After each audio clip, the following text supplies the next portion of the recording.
Good evening and welcome to the Minions of the Zoo Saturday edition. Technical excellence all around. I don't think we've made any mistakes yet, and we're already 15 seconds into the show. With me tonight are Minions SkepTok. Hi, everybody. Sora Luna. Hello. Serenity Star 13. Hello. A very sibilant Serenity Star 13. Hello. And DrFunctional. Are we supposed to be in the middle of the screen like this? Well, I could move you. All right, just wondering. You promised technical excellence. No, I demand technical excellence. I did. I'm yes. a very discerning. I moved it because I thought there was no reason for you to be in the corner if there was nothing else competing with space. Now he's telling us where we have to be functional. Can you believe that? Yeah. I said you my people God. too. and not even in Damn. the spotlight. Yeah. There you go. Using Now you're my even larger. religion. Okay. So, It's like real life. DrFunctional, Hi. what's new and exciting with you and Toronto and things? It's getting cold. Not a whole hell of a lot. It's Toronto. It's the same old. Yeah. Well, Getting swole, Harry. Well, that's right. You're motivated. I am. I actually, it's fun. Today was an especially cool day because I met this guy from where was he from? Morocco. Mm-hmm. Ooh, nice. And we were kind of hyping each other up. I'm like, he's pumping and he just fucking throws the weights down and he's like, oh, and I'm like, dude, you're fucking crushing it. Get it.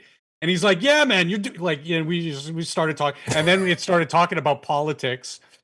And then, we both get back to our sets. I'm like, hey, I'm cooling down. I got to keep going. He's like, yeah, I understand.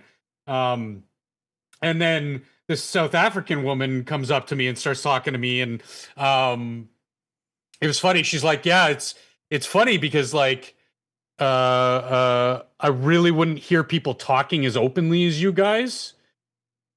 A lot of people seem to be scared about talking about things like the Middle East and your current events and stuff. And I'm like, yeah, I don't give a shit. People are going to attack me physically, verbally, abuse. I don't give a shit. She's like, oh, that's an interesting. Sorry, I can't do South African. Don't try to do South African. Don't. Nobody. It's very. It's Afrikaans is a very weird accent. Yeah, I like it very much. It's nice on the ears. I like it. Yes. Yeah. Sora. It is probably my top most. No. Second. Italian always does it for me. Southern Italian more than Northern Italian. Northern Italian. Yes. And so it was interesting because typically you just go in and do my thing and get out and made a couple friends today. It was nice, fun, and international people as well. Like one from Morocco, one from fucking South Africa. And the crazy part is Arab from Morocco, Jew from South Africa. It's nice. Yeah, that's cool. That's Canada for you. That's a nice. You've meet interesting. Yeah. And it was funny because the first guy we were talking, and he's like, it's weird because I don't see many, Arabs or I'm drawing a blank. What's the other one? The other tribe that's in the area. Jews? No, the other one. There's Arabs and in which area? You're talking about Morocco? Middle East. In the Middle East. Well, the Middle East is a huge place. There's like Middle Persians East, and Arabs Persians? and There's lots. Persians, thank you. And he's like, I never see Arabs or Persians really getting upset about Arabs or Persians. I feel a little better about my you people remarks now, but go on. they and he's like, I never see, I never hear or see them getting too upset about, Jews or whatever. But you know who I do see? I said to him, what's that? He says, it's white women.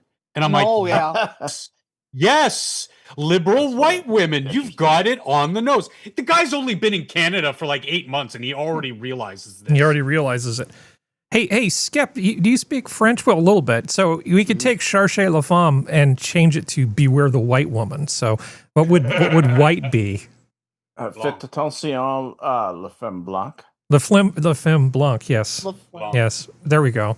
Faites Or you can attention just call la it It femme just blanche. rolls right off the tongue. I think we can make this this the new phrase that people are saying, beware the white woman. But we say it in French, so it doesn't sound bad. Have you guys seen those videos that was trending about that one woman who's going around screaming, "Hey, pickpocket!" That one. Oh, I love her. Whoa, The Italian whoa, woman. To shame talk. It'll be that, but white women. nice. So, you guys, functional, you're complaining about the weather?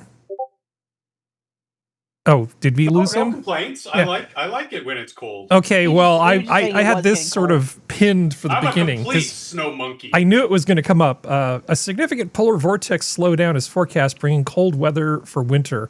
That basically means that instead of the cold air staying where it belongs, it's coming south. So it could end up being really cold in North America or Europe or both. So, Or Mark not. my words, it's going to be Or not. cold and wet up here. Giggity. So it's Yeah. either going to be cold and wet or not. or not, yes.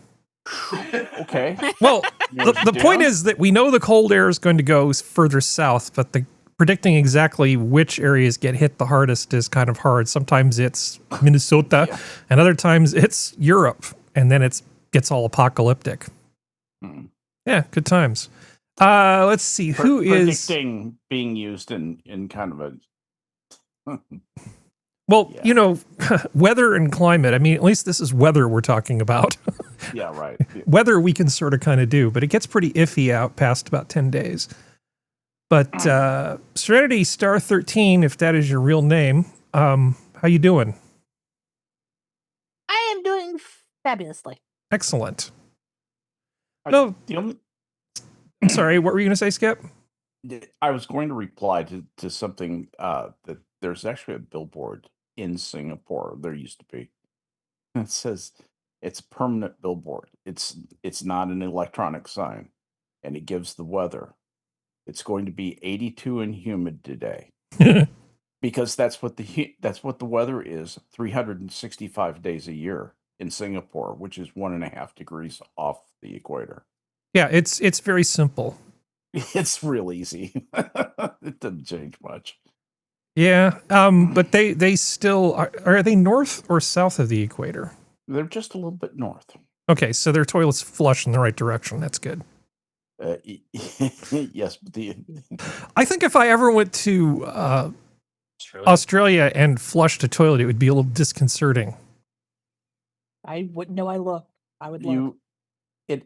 Have you looked into what causes toilet water to swirl this way and that? I mean, the Coriolis 'Cause effect? It isn't Coriolis. Coriolis is a very, very small vector in all those things. It has much more to do with the throat of the toilet and minor imperfections in it that actually end up determining which way the water So goes. defective, wrong, Just wrong slightly- flushing Australian yes. toilets. Okay.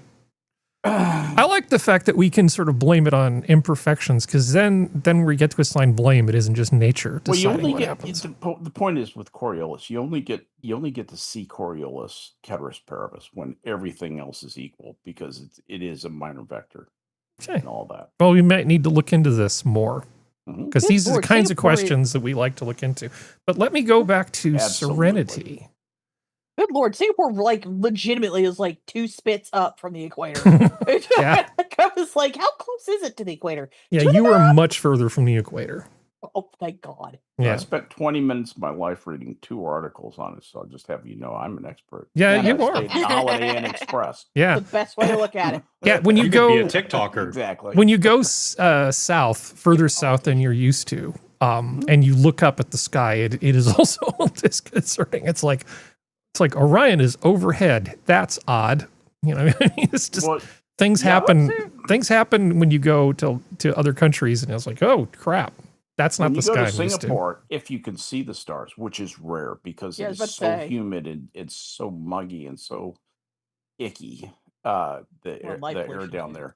but every once in a while you can see them, and that's a weird thing because the stars really do shift, and stuff in that we're used to seeing directly overhead shifts more celestial north the more you go earth south.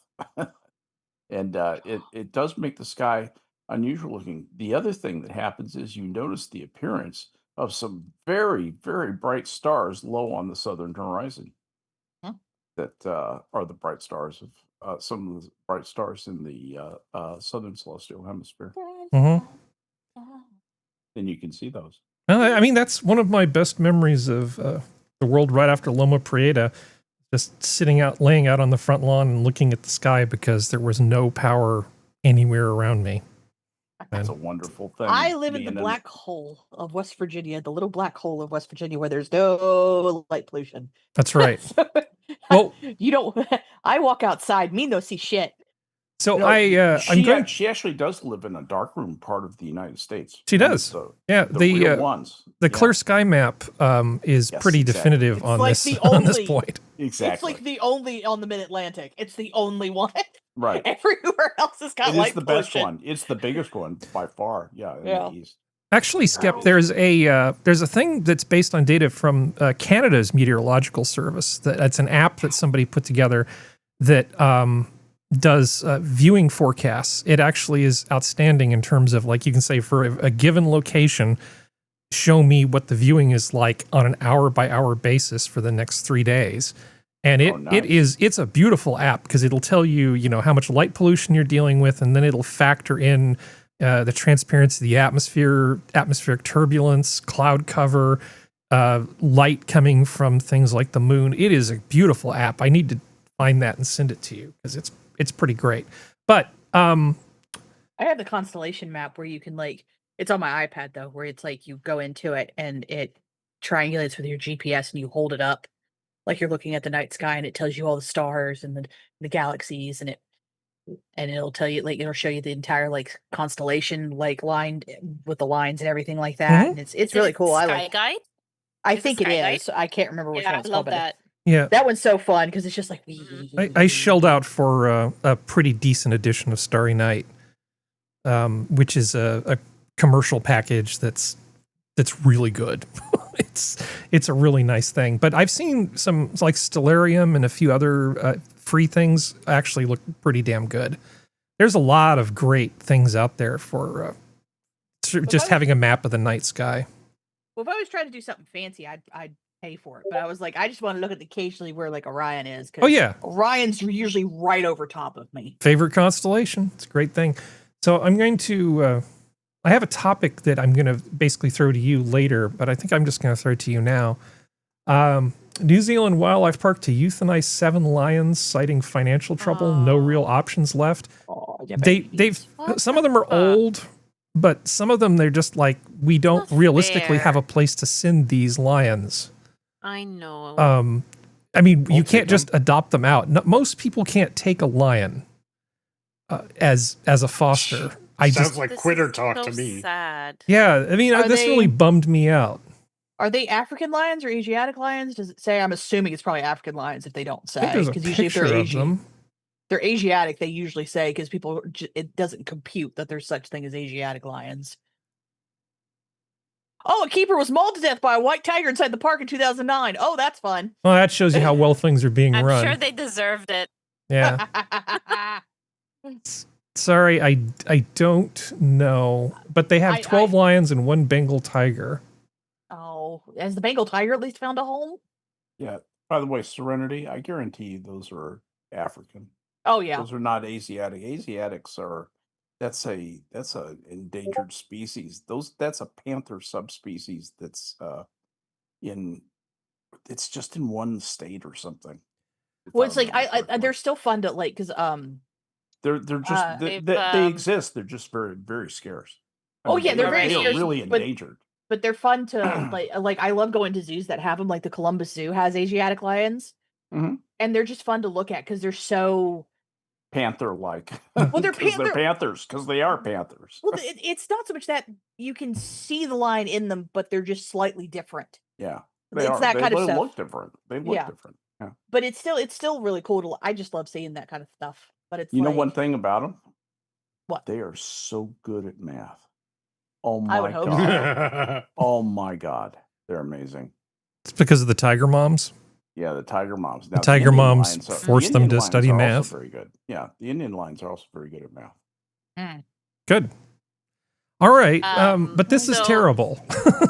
Just to add to it, Yeah. they've already did it. So Yeah. 2 of them, Imvula and Sibili, have been put down on Wednesday. Oh yeah, those are African names. Right. Those are absolutely. Yeah, And how- because How of old their- were these lions? 18 to 21. well, they didn't say specifically about these 2 that got killed, where they are in that range. However, unfortunately, they did both have serious health conditions Mhm. and were That means old. deteriorating, and said That there means was old. yeah. So they said it was more inhumane to euthanize them than try Right. to foist them on somebody else, and Yep. that I can understand. Rather they go peacefully instead of suffering. It's like Or- the people who object to the hunting of deer down in southern Alabama. Southern Alabama, white-tailed deer are a pest. You can't hunt enough of them. And they starve. They starve to death if you don't hunt them. And the death by starvation, I promise you, is 1,000 times worse than getting shot and going, oh, that hurt, blop, and go to sleep. That's a much different fate. People need to think about that. Yeah. That's what was headed for these lions was, I'm old. Yes, our retirement plan is you get torn apart by the young lions of the thing, just like you did when you were a young lion. And that's the, that's it. Or be driven out and starve to death. Those are your Well, it sucks to be a lion. People don't realize that. It really sucks. apparently 5 of the 12 lions, they haven't stated they're going to euthanize them. So, but they won't say what they're going to do with them.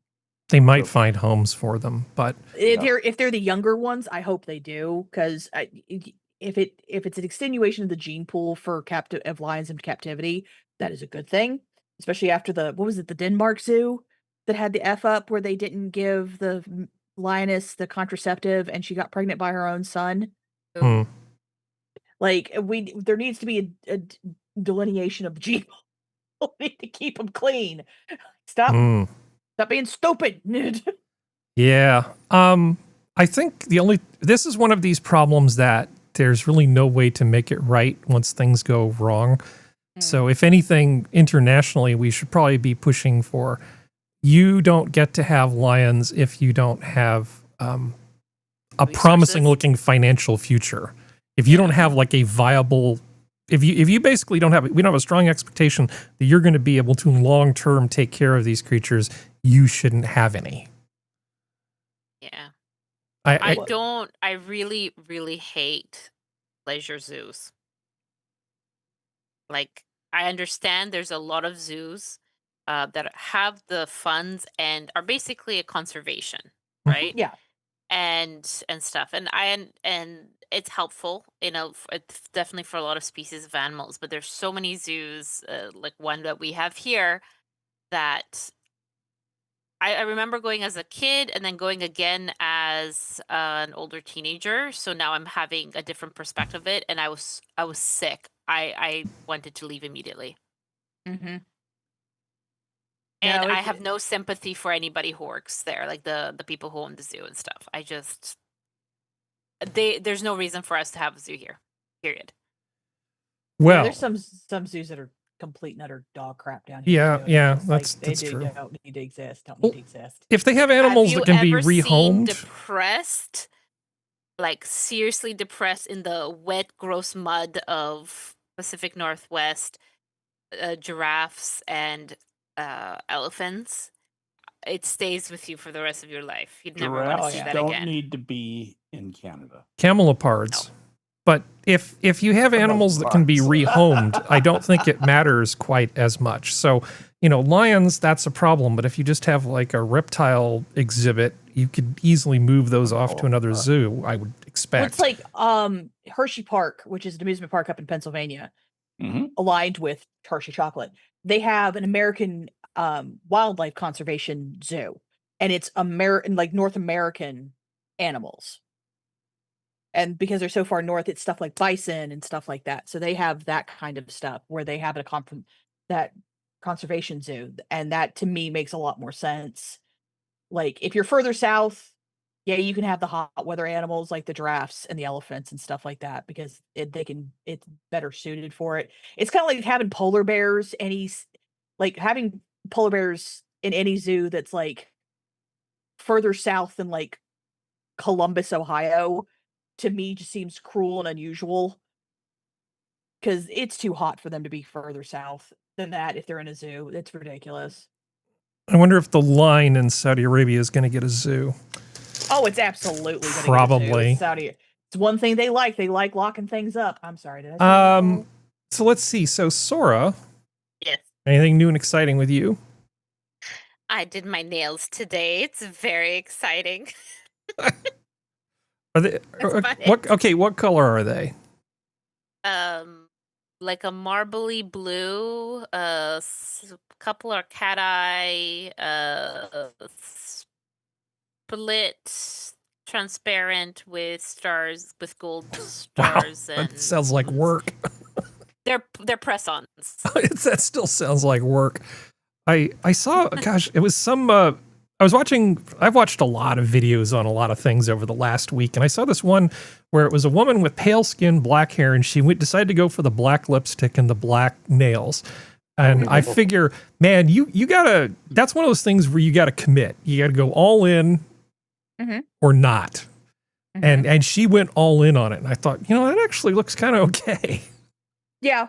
She does look like she needs some iron tablets, but other than that, she seemed to be doing all She right. probably had like face powder to make her paler, Yeah. so it evens up. Because the would be problem right. with, at least I find with black lipstick or like that kind of dark, is you need to get rid of any texture or definition in your face. Otherwise, you look like you really look like death. But if you even everything out, it looks very chic.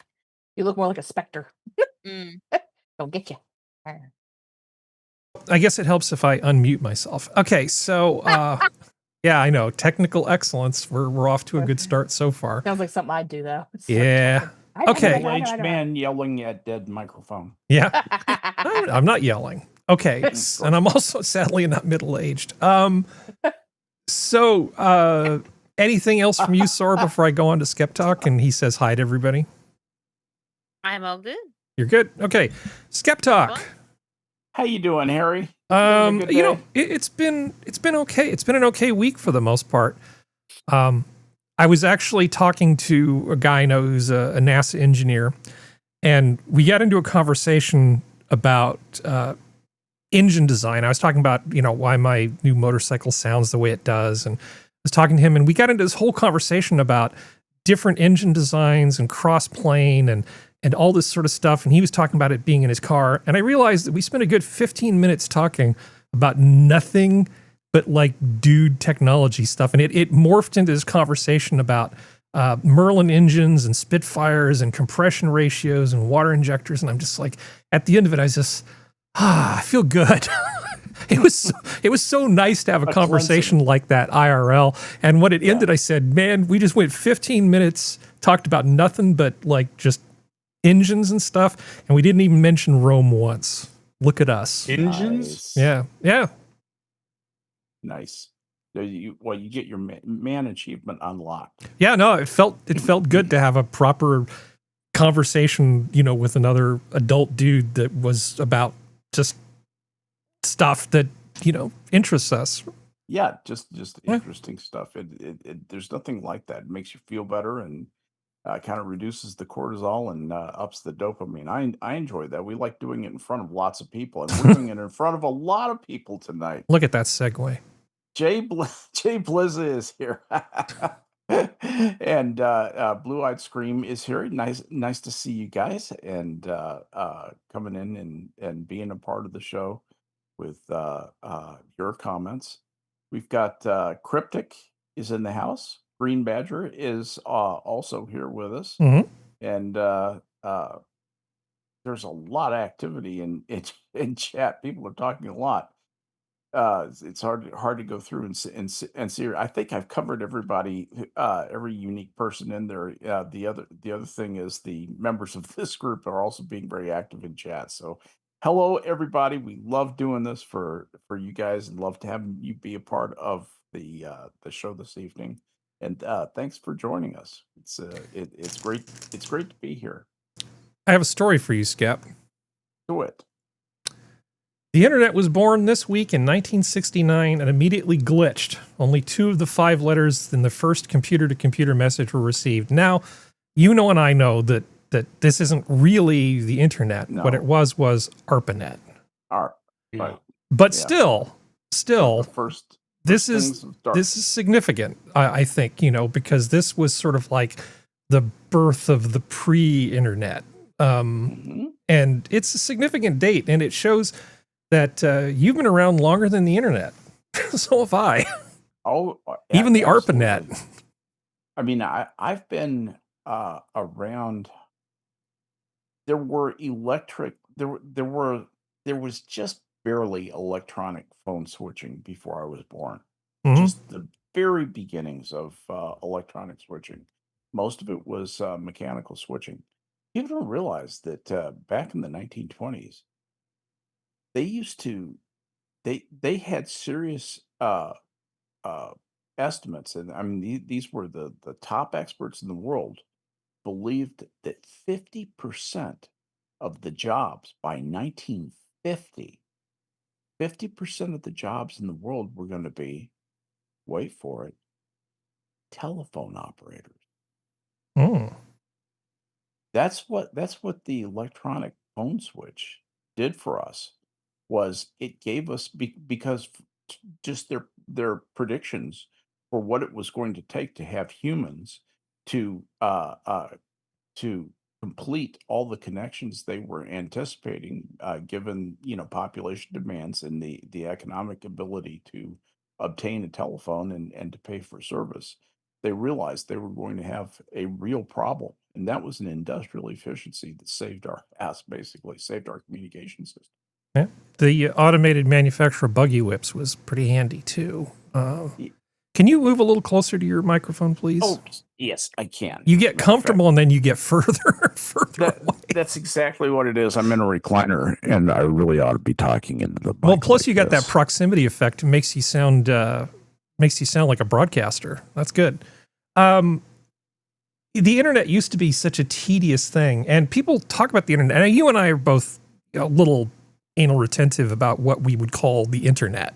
Yes, exactly. Okay, but leaving that aside, what the actual internet is, the thing based upon TCP/IP protocols, enough of that.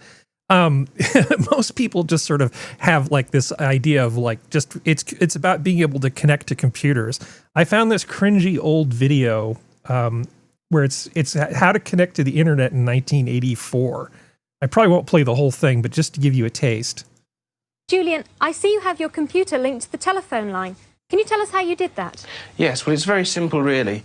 The telephone is connected to the telephone network with a British Telecom plug, and I simply remove the telephone jack from the telecom socket simple. and plug it into this box here, the modem. I then take another wire from the modem and plug it in where the telephone was. I can then switch on the modem, and we're ready to go. And then your mom screams at you because she picks up the phone. Get off the phone! And gets an earful of At least he didn't call it a modulator demodulator. Exactly. Which is where the word modem comes from. But this is basically what it was like. Minus the funny hair and the accents. But I mean, this was That's exactly what it was like. This is exactly what it was like. The other thing was, people don't realize, you're looking at the TCP/IP. TCP/IP was not the only game in town back in the day, my friend. Well, he's dialing into a knows this BBS. only too well.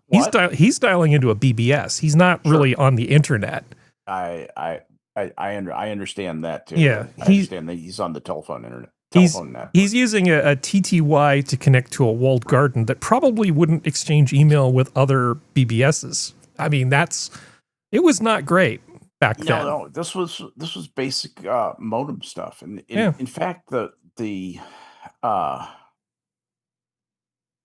well, no, that's yeah. Yeah, setting that This was- aside. It was Wilder Willie back then. Let's just put it that way. Yeah, exactly.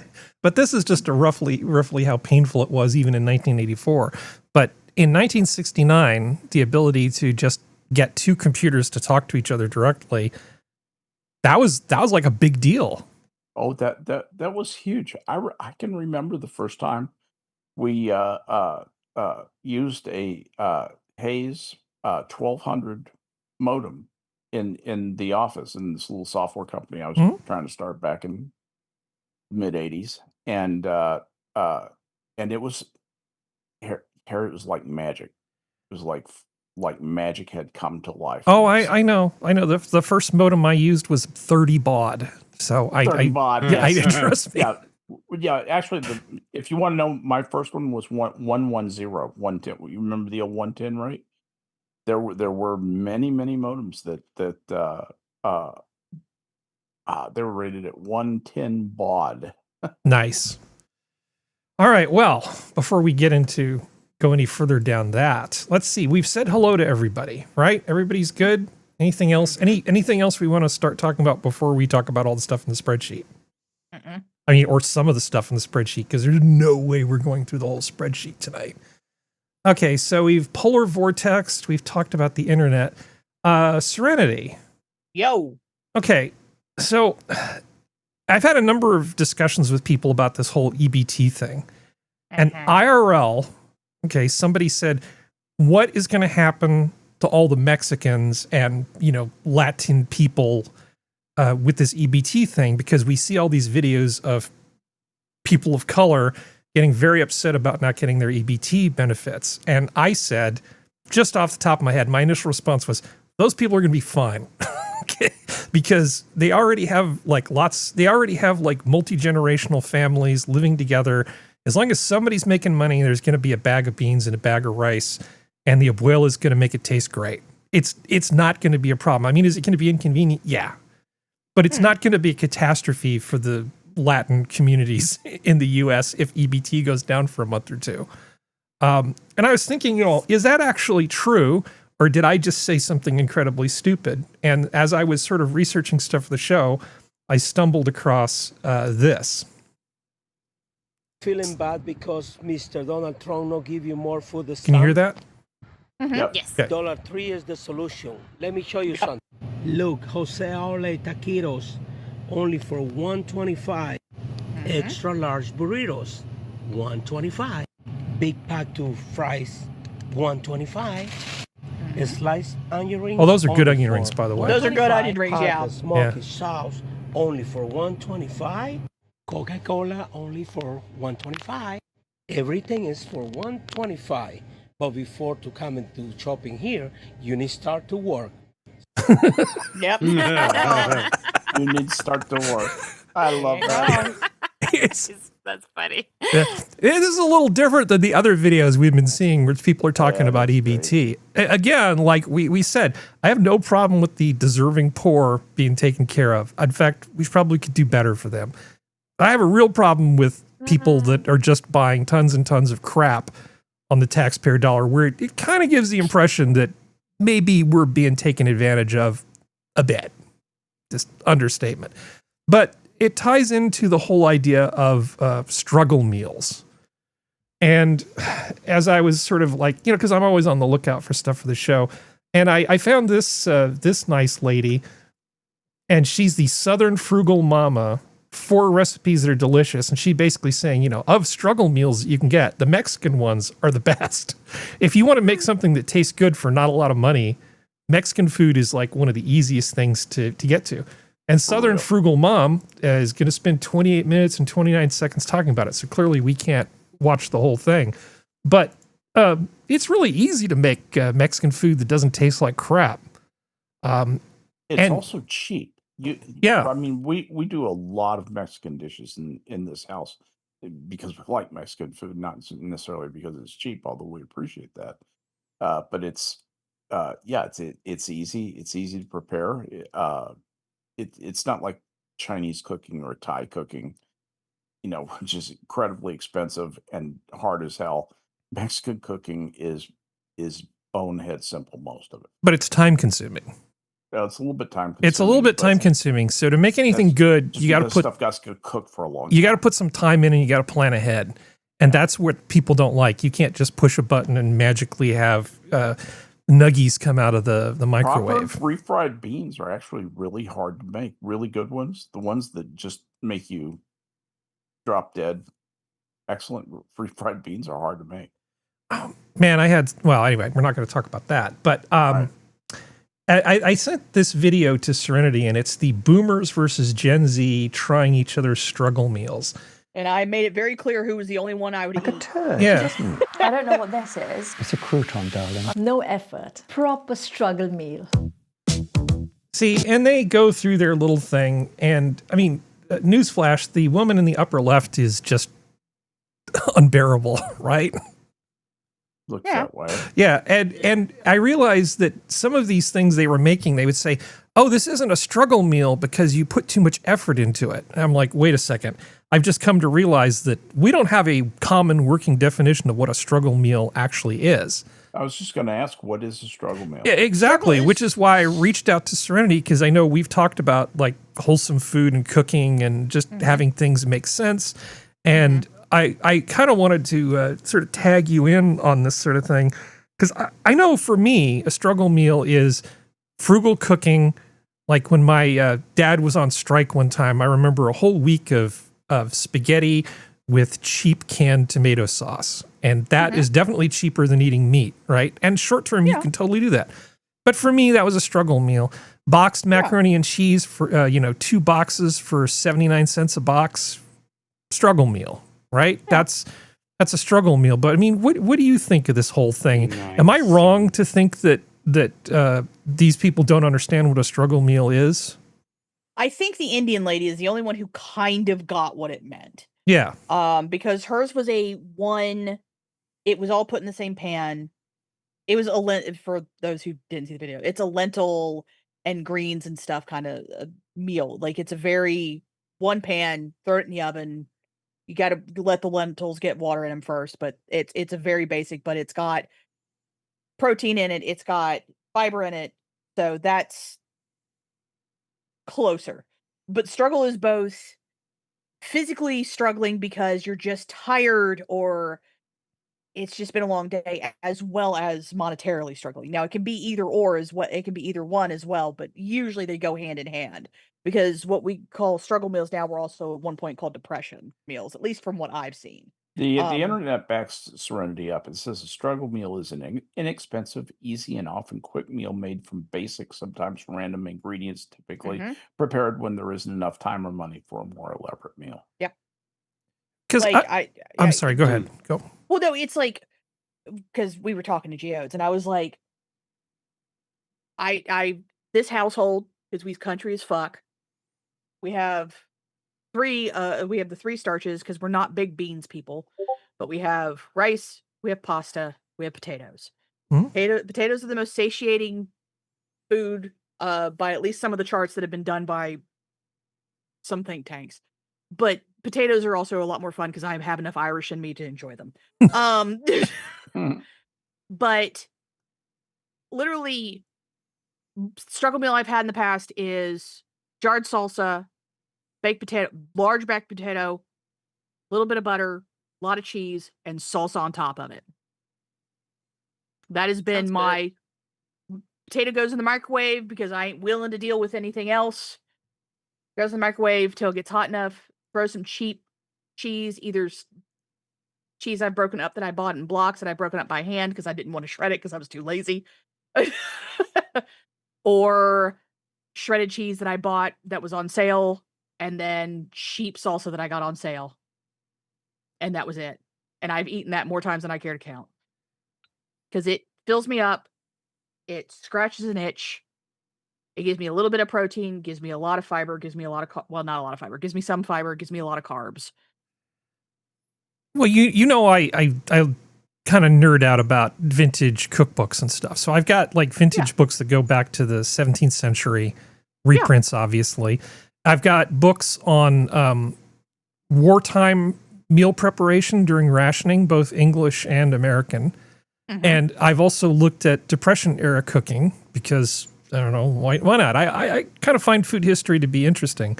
And this notion that's sort of crept in that it has to be easy, that it almost has to be like there's a Venn diagram. We've got girl dinner in one circle and we've got struggle meal in another. And somehow there has to be this thing in the middle, which Gen Z and maybe even Gen A, I almost feel like they're LARPing while they do their struggle meals. Like they're not really out of money. They don't really have to struggle, but it's just sort of like this weird performative thing to go on the internet and talk about how little money they spent on food. I could be just being an asshole. I'm sorry, but it's not even so much saying how little, because let's face facts.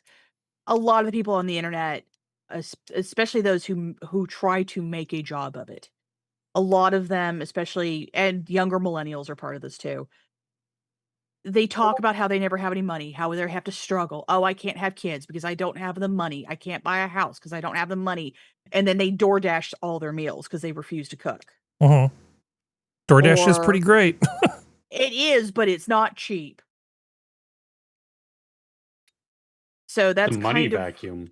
Yeah, and that's the issue, is that it's the whole fact that people don't actually know what it means. To them, struggle meals are like the blonde bitches. It's a quarter of a head of cauliflower that she's roasted and then put seasonings on. And then she's like, you can just use a sauce with it. And it's like, okay, tell me you do nothing with your day all day, because one, that doesn't have enough fiber in it to be worth a damn. It's not that big. It doesn't have any carbs. It doesn't have any protein. For it to be a struggle meal, you need all three of fiber, carbs, and protein. Otherwise, you are going to fall on your ass within an hour if you're lucky.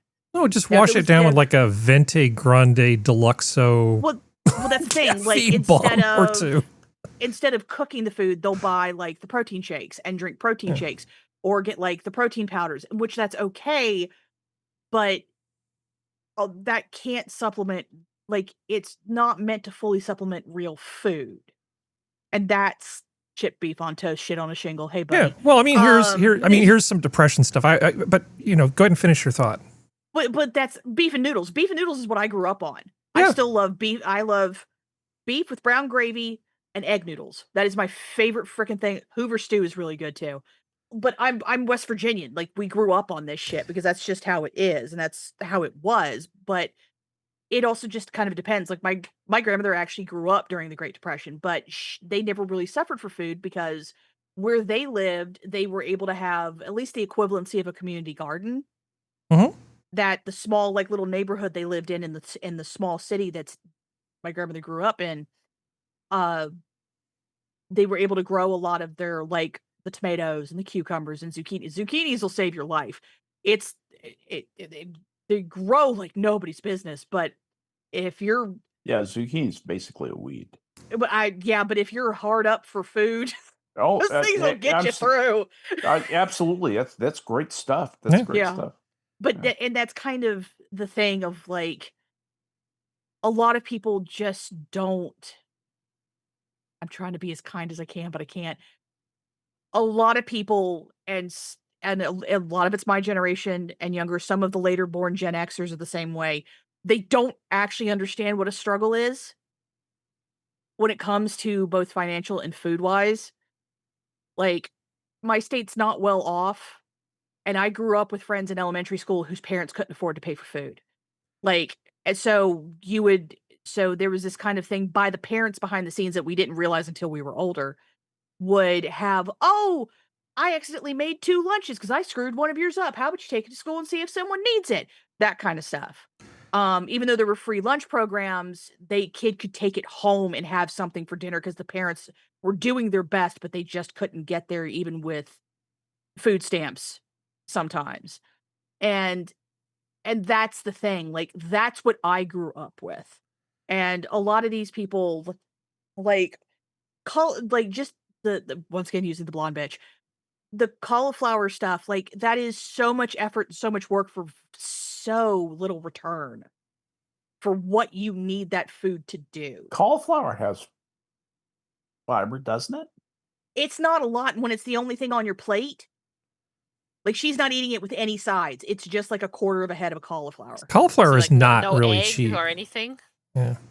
I And she still was- think it's a cruciform vegetable, and I think if I looked it up, I think I would find that cauliflower. It's closely related to broccoli, but it doesn't have a lot of the things that are really good for you in it because it's what did we say? Blanc? Yeah. Yes, blanc. because it's blanc.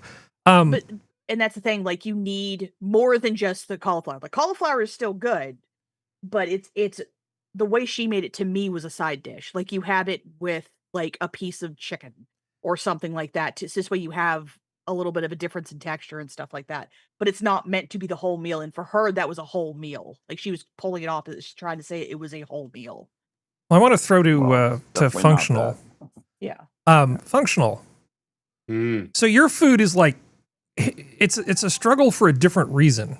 Okay, because the food where you live is way more expensive than it should be. You know, I wanted to hit on something that you said. Okay. 2 boxes of mac and cheese for 79 cents. Yeah, Each. didn't you want to just smack him? Well, it's like 79 each. I'm sorry, Because I forgot. remember- That's 79-cent craft dinner. But let me say, Yeah. I do remember when it was like 49 cents a box. Yeah. So with you know the currency exchange, it's pretty much 79 cents. 79 cents for 2 for American, so 49 cents here, $1.19. That makes sense for 2. You know what they are now? And they make this shit up the street. $4 fucking a box. Yeah, Wow. I've That seen down it here. here. I've seen it here for craft dinner, KD. I've seen it for $7.99 in some places here. Do you understand? KD. This is not Annie's Organic. This is fucking craft dinner, okay? They literally make it up the highway from me. I could go to the factory in about an hour. The sheer fucking hubris that people are that they charge this much for food now, and people just sit back and take it and keep voting for the same policies as, yes, sir, may I have another? Well, you can't let Trump win, so you know it's worth it. Your suffering is worth it. Functional. But can you believe? Because I posted them a nice T-bone that I treated myself to this evening. You know how much I paid for that? $10. I don't know why. I don't know how. The butcher was just like, here. I was like, oh, okay, thank you. Probably thought you looked anemic. If anything, I'm eating too much now. Well, you are working out and stuff, so you need the protein. Yeah, that does. You need more protein. Yeah, and I mean, I'm taking collagen supplements to increase the what do you call them? Tendons? No, not tendons. The Cartilage? fascia. The fascia in my knee to strengthen, because the muscles around it are getting stronger to hold on to the fascia, but the fascia needs to be, because for anybody in chat who doesn't know, I have problems with my knee and walking, and so that's why all this is coming about. So but yeah, like fucking $4 for a box of artificial cheese powder with neon orange dye and some fucking pasta. The sheer fucking audacity. It's $1.24 down here, at least in my state. And if you want to get the Walmart brand, which is probably made in the same factory, it's 58 cents. Yeah. I mean, the Walmart brand here is probably $2.50 as opposed to $4. Or the house brand, I should say, not what you. Yeah, but I mean, the notion is the same. In such a short period of time, they just skyrocketed prices.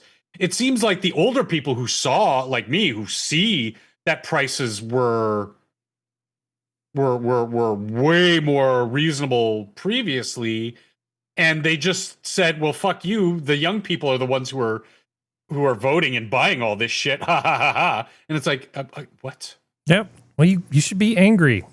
You should. This is why not only am I good at making struggle meals, but I'm good at turning them into if I do fucking say so myself, world class. Okay, maybe not world class, but really fucking high quality dishes. You give me a can of Franks and beans, dude, I'll make you something nice. Yeah. Mm-hmm. Yeah. My go-to struggle meal is when you go to the butcher and ask them for, do they have anything that they're like not really gonna need or use, like typically bone. And Yeah. there's a lot of good stuff in bone. And a lot of these commercial butcheries, they're told to throw it out. So it says, just wrap it up, package it for me, charge me whatever. It's usually like $2 for like 5 pounds of bone. And you take it back and you stew it, with tomato. Like you can buy cheap cans of just normal tomato sauce. You will get the nicest, and I'm doing the Italian thing with my wrist right now. You get some of the nicest struggle meal sauce you will ever have. Simply just adding these cheap bone that, like I said, is going to be like basically garbage. Oh, it's gelatin, all that good stuff. I do want to throw to Skep, but go Serenity. Well, it's just like part of the reason, at least down here, I don't know about up in Canada, but the reason why down here a lot of them have gone higher priced is, yes, you are not entirely wrong. Nothing to see here. It is partially reflective of minimum wage, but it's also reflective because a lot of this stuff is eligible for EBT. And that's the other problem, is that they've upped the price because they know that they're going to get government money that's going to pay it. Oh, yeah. And that's the issue. Now, I will give Walmart credit. Walmart will still put their own brand as SNAP eligible as well. So they at least still mark it, because at Walmart's down here, they have them marked with little tags that say, you can use EBT with this, or you can use SNAP with this, or you can use WIC with this. And all this kind of stuff. So, and that's 58 cents, which personally I would get them that and then put it in put it in another craft box. But that's me. That's the type of parent I would be. But yeah, that's the thing, is like, that's those two things together have caused a lot of basics to go up in price when they really shouldn't have, because mac and cheese should not be that expensive. It shouldn't. Even down here, it going up to $1 something is stupid. And for you all, I'm sorry, $2 is fuck off. Yeah, that is. Sorry, go ahead, Skep. Yeah. So Skep, I mean, you weren't alive during World War II, so I'm not trying to imply that. I mean, I know we all joke about how old you are. He was hibernating. No, my father actually got the World War II service medal for being at the Naval Academy during World War II. Well, the thing is, was the second to last class to get it. Well, during World War II, and even more so in the UK, it was because of rationing. There were just things. It wasn't about the money. You just could not get a lot of the things that you wanted to eat. There's no supply. Protein was in very short supply. I mean, you could get pretty much. Well, speaking about the UK, you could have all the vegetables you wanted in the UK, Absolutely. and overall the health of people improved a lot. But dairy and meat and things like that, just you were happy if you got a tin of canned meat of some sort, just because you wanted that protein. There were very few eggs around. It's a different kind of struggle, but a lot of things look the same because you have to make the same kinds of choices because you either can't afford meat or you can't get meat. Either way, a lot of the recipes from World War II are way more hardcore than the Depression era ones. No, that's absolutely right. And you still need, the protein and fats that meat provide, and in addition to the carbohydrates you're getting from other things, and that's the expensive hard part to provide. They also became adept at figuring out that there was a lot of great protein that came from beans, and beans were frequently a substitute for meat. If you were down to beans, that was an expression back then. If you were down to beans, that meant you were poor. Makes sense. Yep. Makes a lot more sense than yeah, that makes perfect sense. There is no convenient way to segue. There's so much stuff in this. There's so much stuff in this spreadsheet that it's like really hard to figure out. Let's talk about Star Trek briefly. Okay, why is that thing about Rivian cars in the Star Trek thing. Well, let's just hope that I have this right. Okay, Star Trek Kelvin timeline is officially no more. Oh, I like that. How Kelvin sad are timeline. you that J.J. Abrams' Trek is going away? Functional Skep, anybody?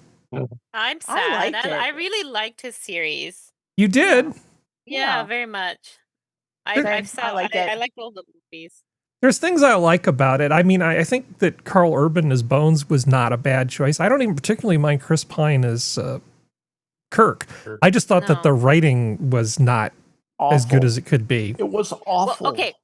This was new Trek was Trek for non-Trek people. Okay, I will die on that hill.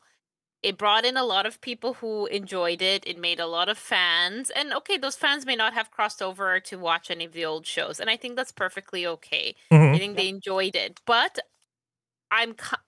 while I would have loved to see more movies in this universe with the actors, Anton Yelchin is no longer with us, and I cannot see, unless they do a really very sweet death tribute, like as in he gets killed off screen, obviously, there's no real way to continue on without him, I think, because he's obviously it's Chekhov. You can't just continue on with the same deck crew and expect them to feel the same, especially after all this time. Yeah. So I'm kind of glad that they're moving on, but it is sad. I love these movies so much. Oh, I do. I'd rather have bad Trek than no Trek, but I mean, there's a line that I'll draw. Like, I'm not watching Star Trek Discovery. You can't pay me enough to watch Star Trek Discovery because it's just not even close enough to the formula that I can care. But it will be, they're not going to just leave the ground fallow for too long. This just means they're going to reboot it again. And I hope they don't do a James Gunn style reboot like what he did to Superman. Oh my God. Which one is, what Superman did he do? There's the new Superman. Most recent one. Recent one. Oh. The one where I can't watch it because he looks like a knockoff of Henry Cavill, so I can't do it. It's really bad, isn't it? Like Bizarro World. It's kind of poor guy. Not as bad as Witcher. Well, also the other thing is like something James Gunn said. We're taking a hard left here, so stay with me. Something James Gunn said about one of the shots that they set up was there's apparently a shot when Clark is first going into the Daily Bugle. Daily Bugle? Planet. Planet. It was one of those daily. Bugle is Spider-Man. Yeah, that's what it was. I'm sitting there going, wait a damn minute, that's wrong. And apparently, because the actor is allegedly 6'3", who plays Superman, I'm not even going to benefit him a name. James Gunn intentionally set up the scene where everybody was like everybody he was walking around was 5'8" and shorter to make him stand out. Okay. And I'm like, so tell like, me you to don't make them fucking understand Superman. Yeah. Fuck you. Yeah, okay. Because, if they made him stand out, so it's the point of view of the watcher who notices him, is one thing. But to make it look like he is standing out within the crowd when he's just Clark Kent, newsboy, whatever, and reporter, that seems a little bit off. It's a weird thing to do because it's like the purpose of the Clark Kent is he's supposed to be at least trying a little bit to blend in. Like it was just it's weird, and I don't like Gunn stuff anyway, and yeah. But I liked oh, fuck off, Gunn. But like I liked the Star Trek Kelvin stuff just because I like Carl Urban, I like Chris Pine. Yeah. I thought it was fun to watch. That's all I kind of want from a Star Trek movie. I just want it to be fun to watch. I like the guy who played Sulu. Yeah. I thought he was quite good. Yeah. And, I liked all anybody of them. would be an improvement. Well, I mean, to be fair, at the time when the Kelvin stuff started, the original actor for Sulu hadn't quite shown his true colors of being a piece of shit. But no, he was fairly normal. Not now, to the public. yes. He'd showed it to the cast, but he hadn't showed it to the public yet. Well, I mean, there's a reason why some of them won't talk. But the ones that when they were still alive wouldn't talk to him. Right. But yeah, no, it's. I just don't like the new Super. Okay, well, moving on. Some of you may have noticed there was an election. Yeah. Or as they say in Japan, an erection. An erection. Yeah. Oh, and I'm so tired of the media. I know. Why are you still saying that? Well, because I am tired of the media, and I'm tired of the spin that's been going on after all this stuff. They're talking about it being this blue wave. And so a bunch of blue regions held elections and then voted for blue things, and somehow you're extrapolating this to be a referendum on what? I mean, talk about just like really conveniently interpreting things. If anything, St. Paul, Minnesota elects a Democrat. What? Yeah. Shocker. Yeah, just absolutely shocking. New Jersey has a new Democrat governor. Wait. Who could have seen that coming?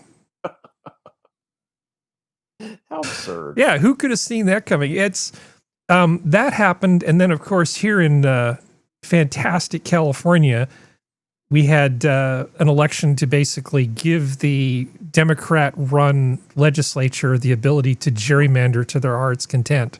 Now, technically speaking, hold on. Okay. Technically speaking, that's not entirely true. There are still some rules on the books that keep them from doing anything they want. But for all intents and purposes, they're going to wipe out about 5 Republican seats with this gerrymandering by reaching from west to east in ways that basically dilute a bunch of rural communities. And there's going to be a lot of fallout coming from this, because this is one of those things where you have the meme with the dominoes, and so many things are about to happen, or at least could happen, and of which many of them will happen. What were you going to say, Skep? Well, I was just going to say the one place where there was an actual legitimate race. You had Abigail Spanberger against the black female Republican nominee, and she was just a terrible nominee. The black Republican nominee. Talking about Winsome Sears. Winsome Sears.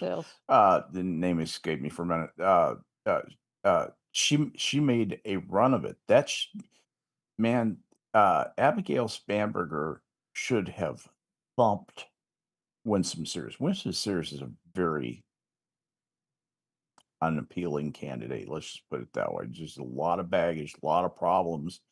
She just has been in politics for too long and has too many things on her record that people point at and talk about. She's just not a good candidate.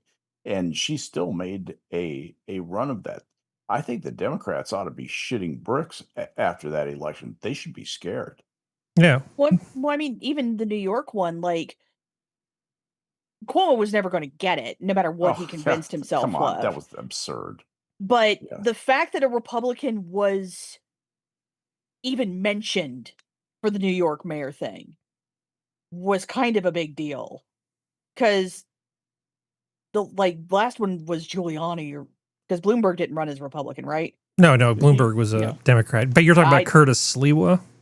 Yeah, but it's like the fact that he was making as much of a wave as he was, even though it was minimal, to me, I think it's a lot of wishful thinking that it's going to be an air quotes blue wave, because all of these people that won were all in places where, in the words of Nancy Pelosi when she talked about AOC, you could have slapped a blue letter D on a glass of water and it would have won.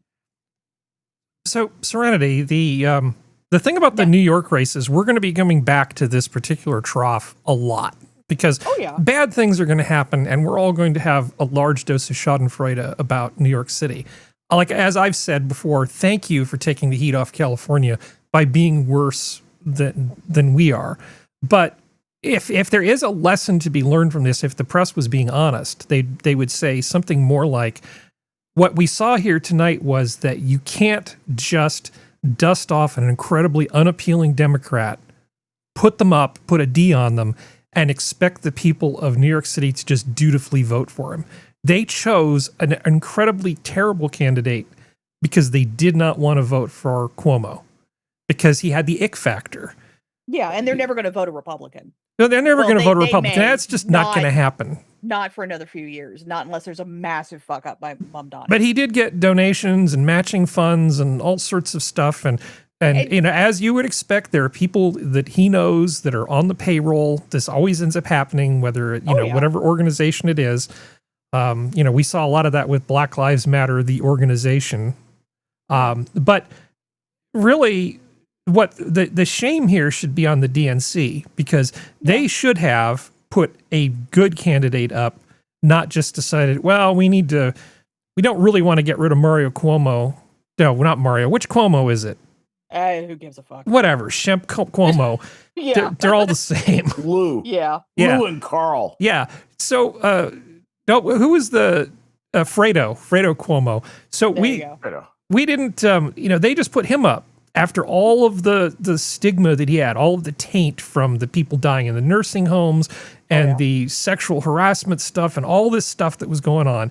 And they decided, the Democrat machine, to run him anyway. And they figured that the Democrats in New York were just going to vote for him. And they got proven wrong, because instead they've got a guy who's a terrible rapper, never really had a real job. It's going to be great. I'm really looking forward to the next few years in New York. Here's the thing about having a communist being elected into an executive position. He's not in a legislative position. He wants to bring long-term change. Long-term change comes from legislation. It doesn't come from executive leadership. Being a mayor is much more like an administrative job than it is leading a legislature, than being a prime minister type of thing.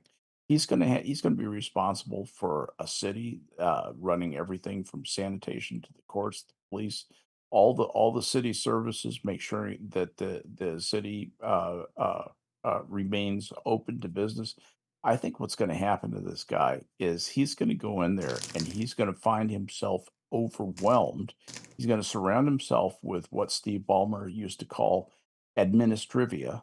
He's going to fill his days, and it's going to be mostly a wasted with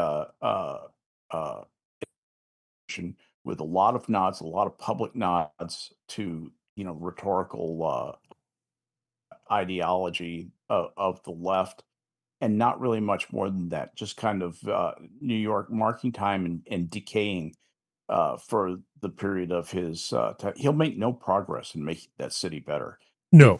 But what he'll do is he'll sit there and try and fight a holding action, because he doesn't really know how to run a city.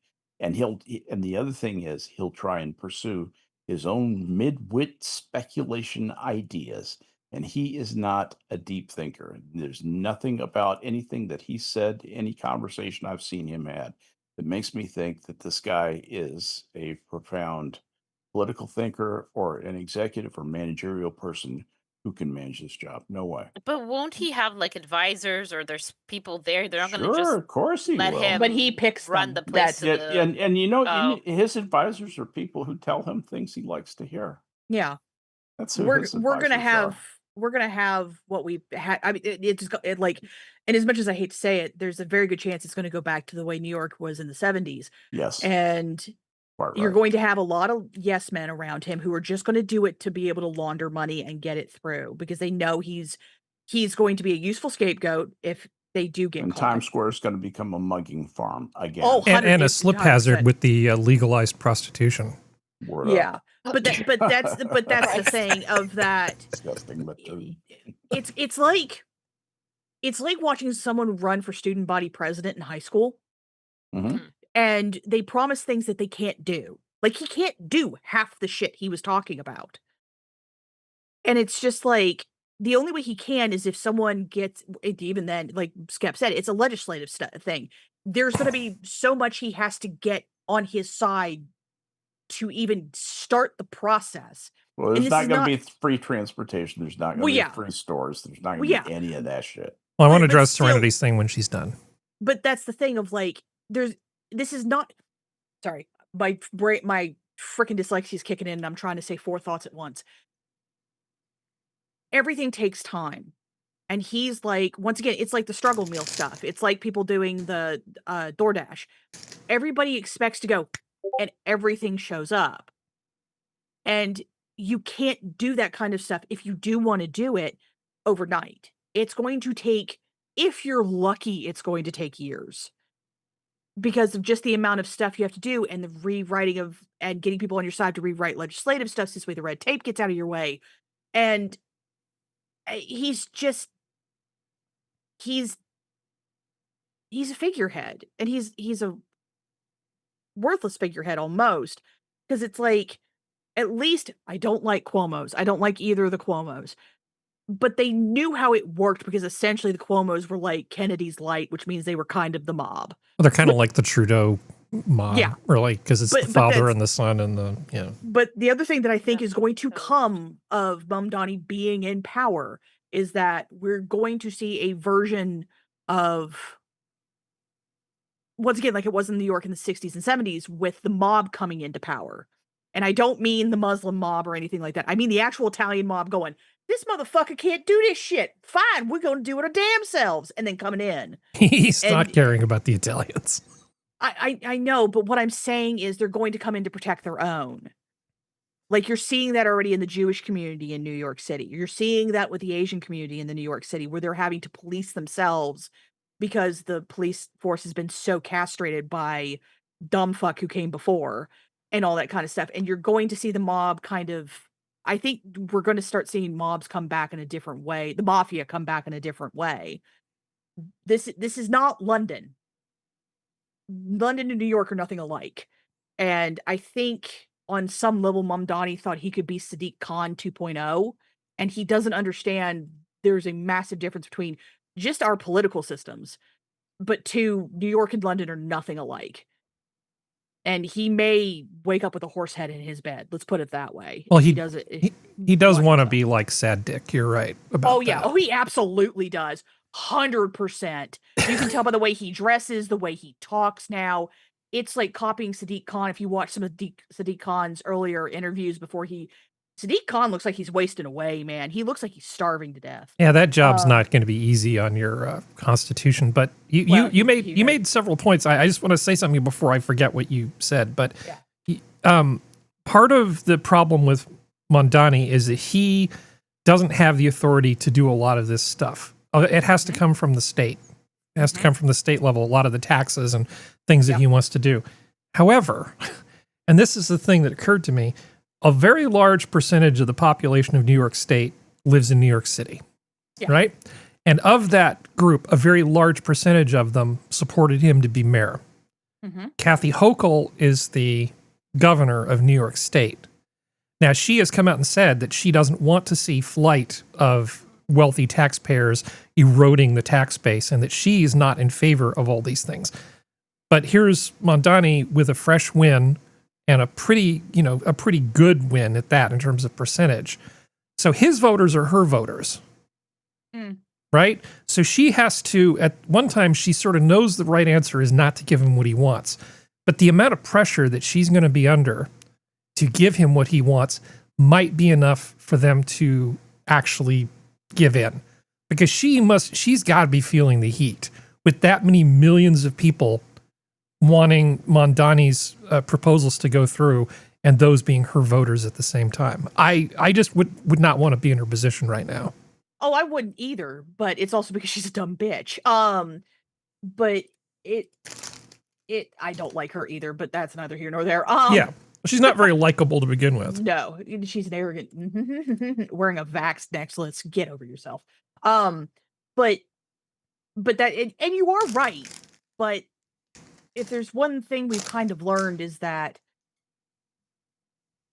yes, the large base is in New York, but a lot of New York City people, at least the ones I've had to deal with, and that because Spectrum serviced New York City, and I ain't afraid to say I worked for them at one point. But anyway, but they amazingly have a really weird, narrow, short-term memory. So I think if she placates him the right way, like a good politician would, she may get out of this just fine.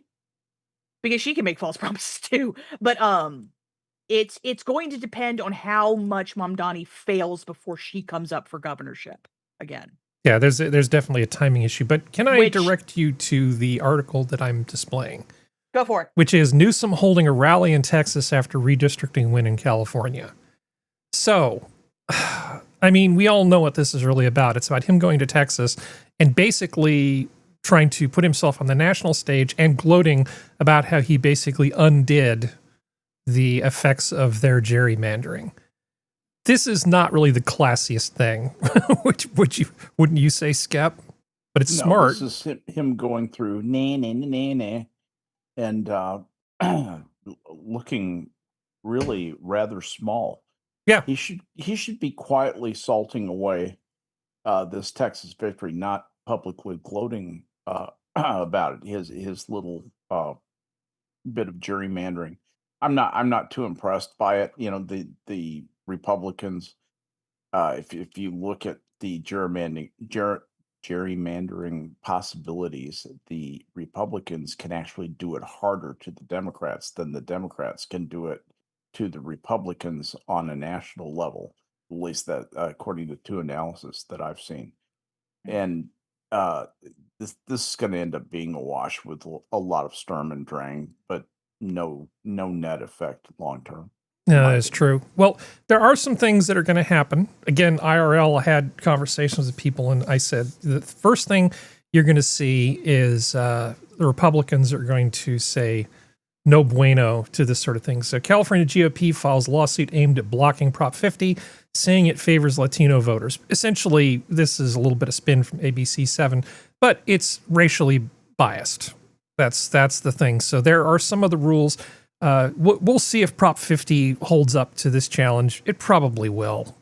But, you know, this is the first volley that's coming. And here's the more interesting one, because effectively they are disenfranchising a huge part of California.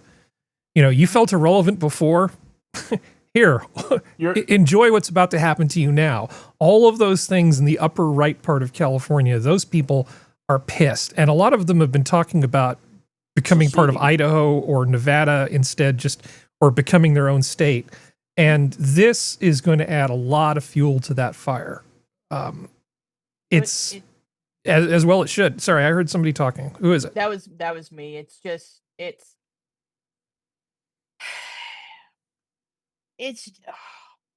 I'm getting tired of not stupid, because they're not stupid. Let me be nice. Let me be honest here. I'm getting tired of the childlike antics of this crap. Neener. I managed to do this. You didn't manage to do this. Neener. I'm getting tired of it.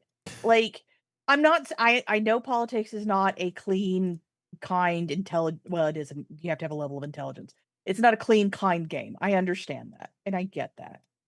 But it's just like I would like everyone to act like fucking adults.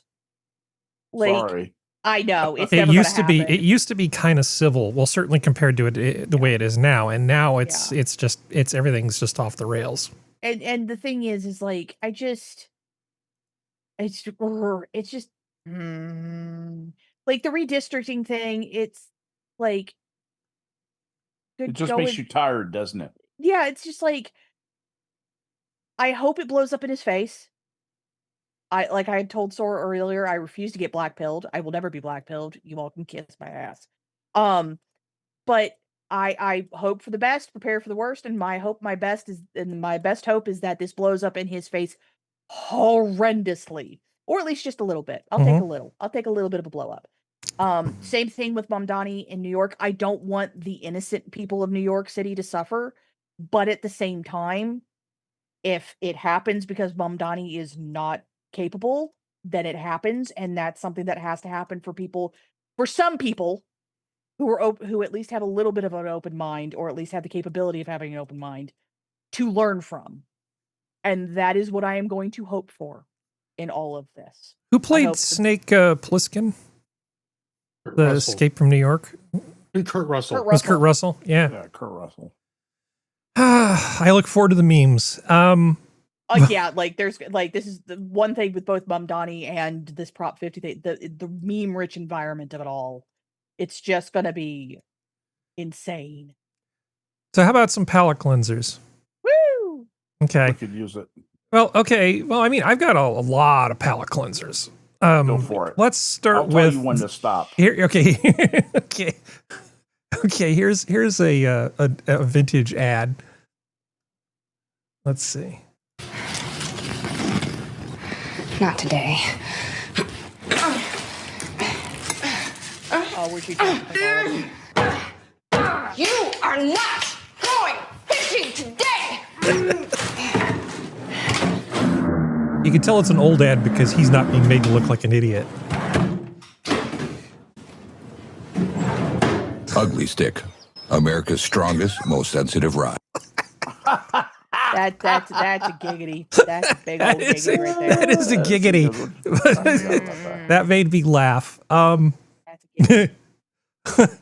Okay, how about this? The Martin County Sheriff's Office has a new tool to help them solve cases. An otter. Yes, you heard right, an otter. She said Get it, otter. baby. Reporter Angela Rozier introduces us to Splash the Otter. Shows us how the animal can help in certain There you go, investigations. Sora. It's Splash the Otter.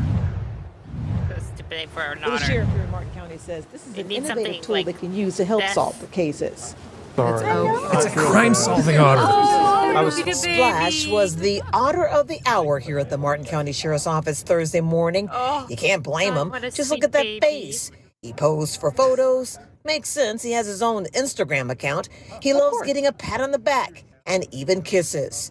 The 2-year-old Asian small-clawed otter isn't just another pretty face. He has a very particular set of special skills. In Florida, we have a problem with alligators. They grab remains and they stuff them somewhere, and very hard to find because most of the time we're diving in water that is, less than 2 inches of visibility. So everything's tactile. We're touching everywhere, and we miss them. We can't find them. He doesn't have that problem, so he can go right down there and show us where it is. So he sends Splash to find the dead people in the swamp. Hey, man. It's got a an little important job. job, but it's somebody. I feel like this piece just went from happy to, Bring out your dead. Bring out your dead, Splash. Do it. I like Splash. And apparently Splash there's is one very named cute. Nova. Splash I is very like it. cute. Okay. I wish they would have gotten Amazonian otters because those motherfuckers are bigger than the gators that'll fight 'em. No. I'm writing the I've seen ballad those of things Splash eat a the Otter gator. in my brain. Yeah. And because caiman. otter is such a rhyme-rich word. Yeah. Anyway. Why I otter. And Yeah. have you heard their battle scream, Serenity? Oh yeah, that's the reason why I love them. Mhm. I love those little terrors. They're in the like, deep. I swear they based the Predator off of these things because holy crap, that thing terrified me. They're the They honey eat badgers caiman. of the water. Mhm. Yeah, they will gang up and beat the fuck out of a Out of caiman the caiman. They absolutely and eat will. it. Oh, I I just- know. That's what I'm These saying. guys are just Get Good. wow. the Amazonian river otters and have them fight the fucking crocs. They That's fight. the They way you fight. do They, it. they fight with tactics. Mammal eats You know that? reptile, as it They should actually be. Damn have right, cooperative as it should. tactics. Hey I man, guess awesome. Sorry, I'm a mammal larger prey. supremacist. Yeah. No, Damn right. I don't root for if it's a mammal versus anything else, mammal versus fish, it's always mammal. Yeah, Yeah. always be pro mammal. Exactly. Even if it's like a duck-billed platypus against a really hey, those cute things salmon, secrete I'm poison. going to back the platypus. They Yep. secrete poison from their skin. That is a ballin' ass tactic to have. Yeah. Yes. So Or from as the a sharp comb on their Yeah. legs. a slightly more aesthetic thing this time. Maybe no cute animals, I apologize. But the Parthenon in Athens, for the first time in like a long time, has not had scaffolding in front of it. Yeah, I which saw is- pictures of that. It was cool. Yeah, which is pretty great because it's had. I've been taking pictures of the Acropolis for most of my life, Hey, long Petros. before I became a professional photographer. For 30 years, I've watched the Parthenon in every kind of light and Get season. forward here. Rainfall, even when the Almighty Zeus strikes Damn. in anger. That's metal pretty. scaffolding God, has that's a been pretty a building. never-present companion to the should ancient have seen it temple when it was new. because of Yeah. restoration work. But for a few weeks in October, the Parthenon was Look at that. That is so nice. That That's does what it kick looks ass. like That's after quality a few thousand construction. years. That's when they built things that would last. Yeah. I mean, God, that your must have been a scalp. pain in the ass to build something like that. Oh yeah. Have you ever looked at one of the documentaries and Mm-hmm. see when they were doing the work, the reconstruction work and the restoration work, they had to actually disassemble parts of particularly the frontispiece, the part you're looking at there, and they saw the scratch work, the scratch mathematics and geometry scratched into the backs of the stones that had Damn been right. hidden for, a couple thousand years. Like, all right, we ain't got paper. Someone give me a chisel and a That's where hammer. that's where they worked it out. Right Paper there. was too expensive. You Oh, wouldn't yeah. waste paper for something like that when you've got like a surface you could just scribble on that nobody's going to see. Oh, Papyrus was something that was reserved for the priesthood back then. Yeah. I do love there's in a museum is the Sumerian tablet that is just someone bitching about the service. Nice. It's great. Oh, Sumer was the worst. We used to go down there from Tyr. Go down there to trade for purple dye. You just head down the river, just get on a raft and just. Oh yeah. Yeah. Coast on down. It was the pull getting into a back that was a restaurant and bitch. you just say, "Hey, is anybody here? We're here. Hello." Nothing. Well, speaking of transit, Oh, it's all- fed up with California high-speed rail, Central Valley City says train can just go around. Yeah, the people building the high-speed rail are like, yeah, we're going to tear apart your city and put in overpasses and underpasses and through passes and destroy all sorts of stuff. And it'll be great because we're going to bring all this economic stuff to your city. And after years of people negotiating on this stuff, the city just said, yeah, it's the city of Shafter. You've probably heard I love of. that it's Shafter. Shafter is just saying, no, we don't care. Just go around. Yeah. Just go around. The city of Rock Ridge is not moving for you people. It's like, we all know you're not actually going to build it. So just go around. Just go around. Let's just not even, I mean, they might build it eventually when we're all dead and gone, but. Oh, yeah. Yeah. When flying cars are de rigueur. We won't need it anymore. Yeah, once the teleporters go in, then they'll finish the high-speed rail. Absolutely. I like this, though. It's just like, just go around. It's like, yeah, get effed, man. Just go away from just go around. You don't need to go through our city. It's absolutely fine. You want to. No, you don't. Get out.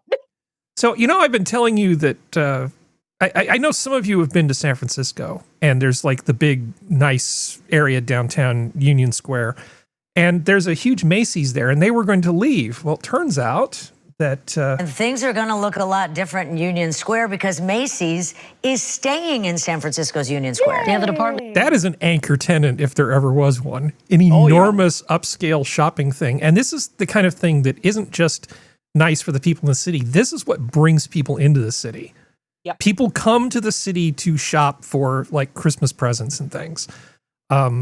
This is like a big deal. And this is just more proof that things are actually starting to turn around there. So as New York starts to spiral into the abyss, San Francisco, with its new mayor of the straight white man, is actually becoming less and less stupid by the day.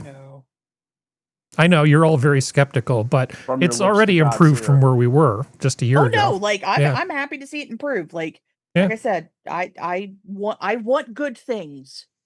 I don't want people to fail. Prove me wrong. Yeah. And this is awesome. Like, I kind of want New York to fail. I'm feeling pretty salty about the New York thing. And I understand. But the thing, you know what would make this beautiful though? Yeah. You want to just go with me on this little ride. Just everybody go with me. Okay. Was that the mayor of San Francisco cleans up San Francisco so well, and Mom Donnie fucks up New York so much that they moved the Macy's Day Parade to San Francisco. That would be pretty amazing. I would love that. Because can you imagine those poor performers not freezing their asses off? Because San Francisco's still going to be warmer than New York City during that time of year. Like, so it's the performers not having to freeze their asses off. Beautiful California weather. Like, just move it. Just move it. If he continues to clean up San Francisco, and it's a lot nicer next year, and Mom Donnie is screwed up a lot, just move it to San Francisco. Say fuck it. Just the go. Rose Bowl is typically in January. Believe it or not, I love San the bowl. Francisco can be pretty freaking miserable. But the Rose Bowl's in Pasadena. Yeah, and the Rose Bowl parade's awesome. I love the Rose Bowl. The Rose Parade is in Pasadena, isn't it? Yes, it is now. Yeah, and the weather is really nice there. My ex-wife marched in the Rose Parade in Pasadena, oddly enough, playing the flute. Nice. in one of those zillions of high school bands, the Arlington, Texas high school band back in, I believe, 1968. Yep. Would you like to Colorado see Boulevard in a Pasadena. cave full of spiders? Do it. Sure. Okay, bitches. sulfur cave spiders build an arachnid megacity and possibly the largest ever spider web. Ooh. Researchers have discovered the world's biggest spider web, a massive subterranean structure spanning over 100 square meters in a sulfur cave on the Albania-Greece border.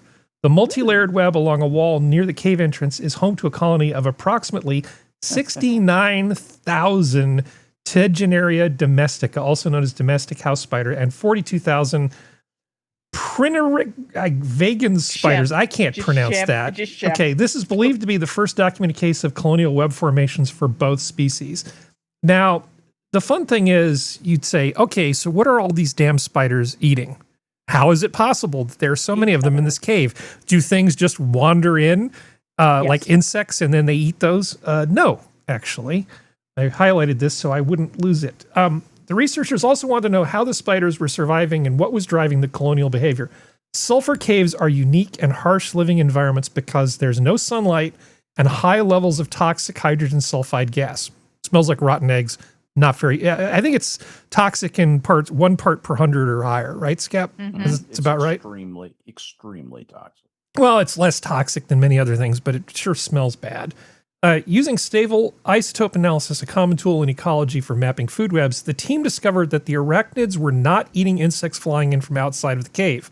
Instead, the entire food chain is powered by sulfur oxidizing microbes that thrive in the cave system and are consumed by the tiny chronomid flies, non-biting midges that hatch from the water. These small insects are easily caught in the web, providing an abundant continuous food source.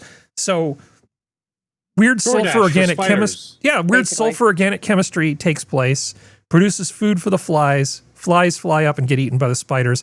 No sunlight required, no nothing. This is just like this little self-contained ecosystem in here. It's a closed ecosystem. Is that considered a fully closed ecosystem? It's not fully closed because there's okay. Yeah, they get air from somewhere, but true. The interesting thing in this also is high levels of sulfur means it in a water-based life form means that you are going to have mutations. You're getting quiet again, Skep. Oh, that you're going to have mutations. You're going to have a substantial what is it called? Mutagenic. Sulfur is mutagenic for insect populations. It causes a higher level of mutations when high levels of sulfur are present. And that could be some very interesting evolutionary tracking. And you don't have to wait long for generations of insects. It would be interesting to see what some of the characteristics of those spiders, how they're changing from generation to generation. I'll bet they're spectacular. Well, the next part of the article is genetic isolation. So essentially, these spiders have optimized themselves quite nicely for this weird environment. They've just been there so long, yeah. Yeah. They're genetically distinct from the same species living just outside. This suggests that being isolated also, as they adapt to the cave's unique environment. Ultimately, the team concluded that the combination of this genetic isolation and their food source is the primary reason that these typically solitary spiders have developed colonial behavior. I hate colonial behavior. But yeah, I think if I was walking into a cave, a thing which I would not do because no. Yeah.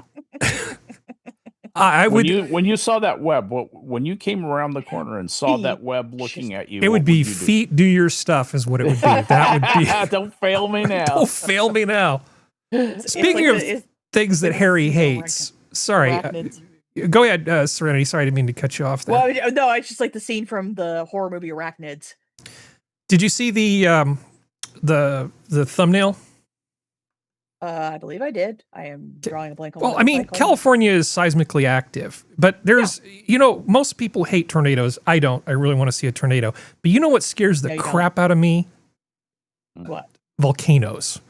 Yeah. Because I know enough to know that volcanoes are just terrible. And I did not know that there was a volcano in Southern California right near Route 66 just hanging out. And this thing, if you walk into it, there are 4 little cinder cones inside the crater of this thing. And the newest one is 10,000 years old. That's not dead enough for me. I want a good, really dead volcano. I don't want this thing anywhere near me. You are literally near, not exactly near. I don't want it in the same state as me. Line. That's not happening. You're in the ring of fire, sweetheart. That ain't happening. I don't want it anywhere near me. It don't matter. Not happening. Because I still remember Mount St. Helens blowing its top. We actually had ash raining down in Central California. I'm sure you did. It was quite the thing, to go out and suddenly go. You go outside and look at your car in the morning and go, oh shit. Well, that's not pollen. Oh fuck. That's not pollen. That would be my reaction. Oh, that's not pollen. Oh, yeah, so the tiny Mojave Desert outpost of Amboy has been seen a lot of changes over the past 50 years or so. First, Route 66 was bypassed by Interstate 40, directing travelers away from the businesses that popped up to serve them over the preceding decades. So the whole town was basically purchased by this guy, Albert Okura, and he started trying to renovate, put in a hotel, cafe, all that sort of stuff. Good for him, but this whole town is in the shadow of this stupid volcano. By the way, would totally love to stop by here and, get a patty melt or something. That sounds great to me. But just turn your head around from that motel and there's a stupid volcano off in the distance. That is way too close. I don't like thinking about things like that being anywhere near me. I don't like volcanoes. Abject fear of this thing. Yeah, people don't realize we have volcanoes all up and down the West Coast. All the way from Mount St. Helens and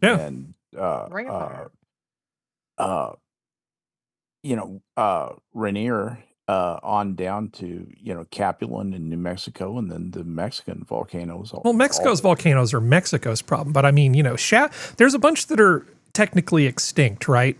Like nobody thinks Shasta is going to erupt. They're as extinct as they can be. But I like them when they're. Capulan is not considered. But I like them when they're like 100,000 years ago, or plus. Right. Yes, I want them to be cold to the touch. I don't want any of this 10,000 years nonsense. That's way too recent. And stuff like Vesuvius is right out for you, isn't it? Well, we covered the in a previous episode of the show. We covered, what was it, the tiniest volcano, which was a volcano on an island in a lake. On an island in a lake. That was just like the that's like the best. Water barrier with a water barrier with a land barrier with a water barrier. It's like, yo, dog, I put a volcano in your lake on your volcano lake. Yeah. Listen, pyroclastic flow is nothing to be trifled with. That stuff, when that stuff hits you, you're dead. Oh yeah. You're dead then. But I just love this shows the difference in the alleys of danger that Harry and I live in. Because I would prefer a volcano because 1, it's either insta-death, or 2, I know where it is, so I don't go anywhere near it. I've seen what tornadoes can do. I don't even want to see one. I get freaked out when the clouds turn green and go, nope, go in the basement, bye. Taking a blanket, taking the animals, and praying to God. It's just, oh my God.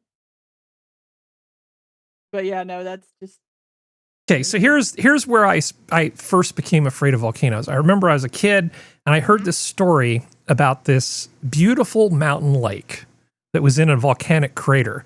And then at the base of this thing, there was like a village. And all that has to happen is it just burps a little CO2. The CO2 rolls down because it's heavier than air. Smothers everybody, they all die in their sleep. It's like thousands of people just die. Even that happens dormant in Africa every 4 or 5 years. Even dormant volcanoes can just fuck right off. I don't like volcanoes. I don't like them. I don't want them on the same continent as me. State to live in, sweetheart. Hey, it'll probably be fine. The only state that would have been worse would be Hawaii. Yeah. I mean, tornadoes, I have a healthy respect for, but volcanoes scare the crap out of me because there's just so many ways they can kill you. Oh, yeah. I think Alaska has more volcanoes than Hawaii, doesn't it? I know, but we hear Yeah. more about them being active in Hawaii. That's what I mean. Like, it's just he would just be tempted fate at that point. Yeah. There's probably a reason why I'm not moving to Iceland. But okay. So enough about that. Don't you need to go deal with dogs? I'm not trying to get rid of you, but That's what I got to do now. okay. Iceland's expanding. Yeah. They're adding on. I think they're going to get a Macy's. They're literally adding real estate. Yeah, they are.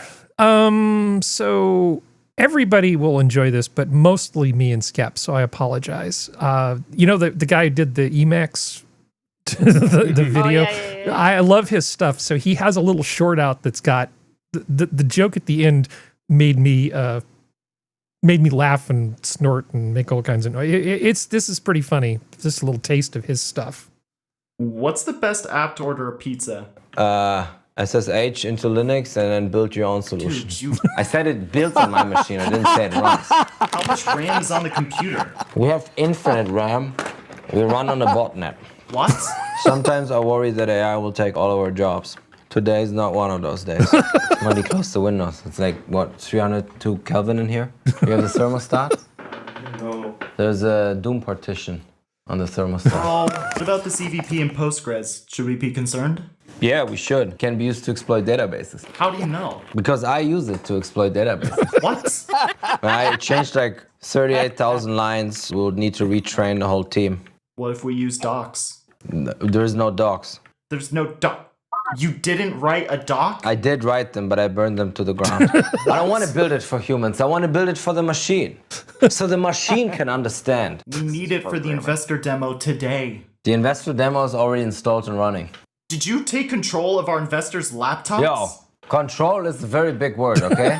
Easier to set firewall rules than rules of society. What about our reasoning mode? You know these models are not really reasoning, right? Why are you wearing sunglasses? Because your subpar code's burning my retinas. Cloud Edge is a hype. Why are you wearing sunglasses? Because your subpar code is burning my retinas. Oh, I love that. Oh, makes me so happy. Awesome. That is awesome. Man, this guy, Kai Lentit, I guess he's not going by programmers or people anymore. I love this channel. It makes me so happy. Sorry, I'm very easily amused. No, this Me is too. great. That is I like great. his stuff because even if you have no idea what the heck he's saying, you understand what he's saying, you know? Well, there's enough there that that you definitely get it. I have another one of his, but I'm going to save it for later. How about a 1984 Canada tourism commercial? Oh, God. Sure. Is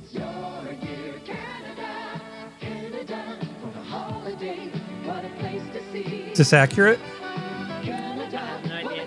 That it's Canada? Yeah. I mean, yeah, I've done that. That's fun. I love White Rider Rafting. Let your neighbor be your host. 1 year after this, Bob and Doug would come out with Take Off to the Great White North. You hoser. Yeah, beauty.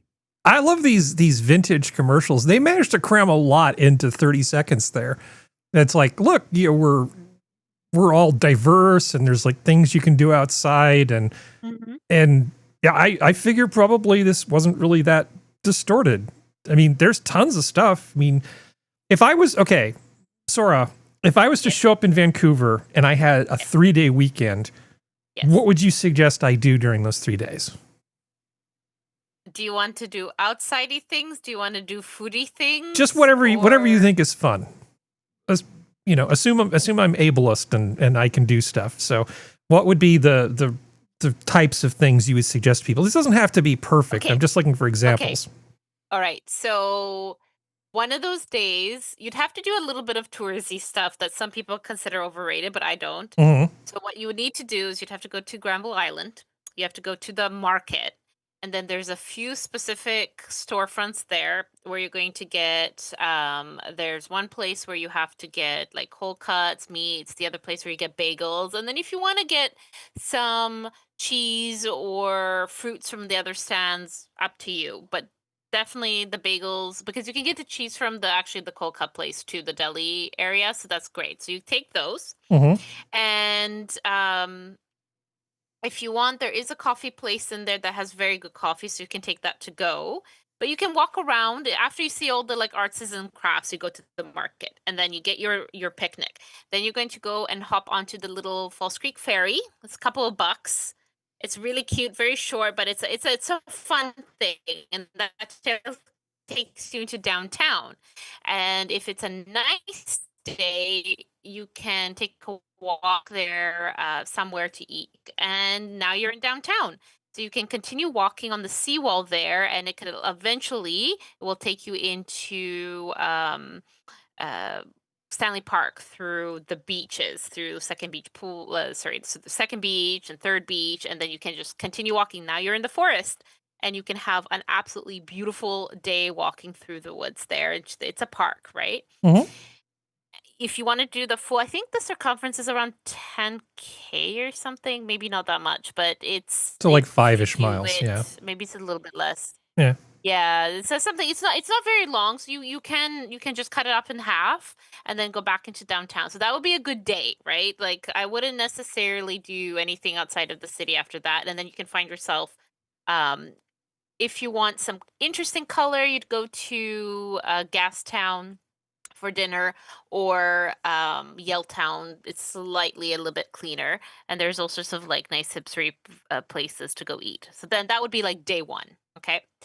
And then day two, depending on the time of year, I think would be really, really fun to go on one of the mountains. Now, if you have extra time, you'd want to get to Whistler. So during the summertime, they have the gondolas, the lower the lower ski chairs.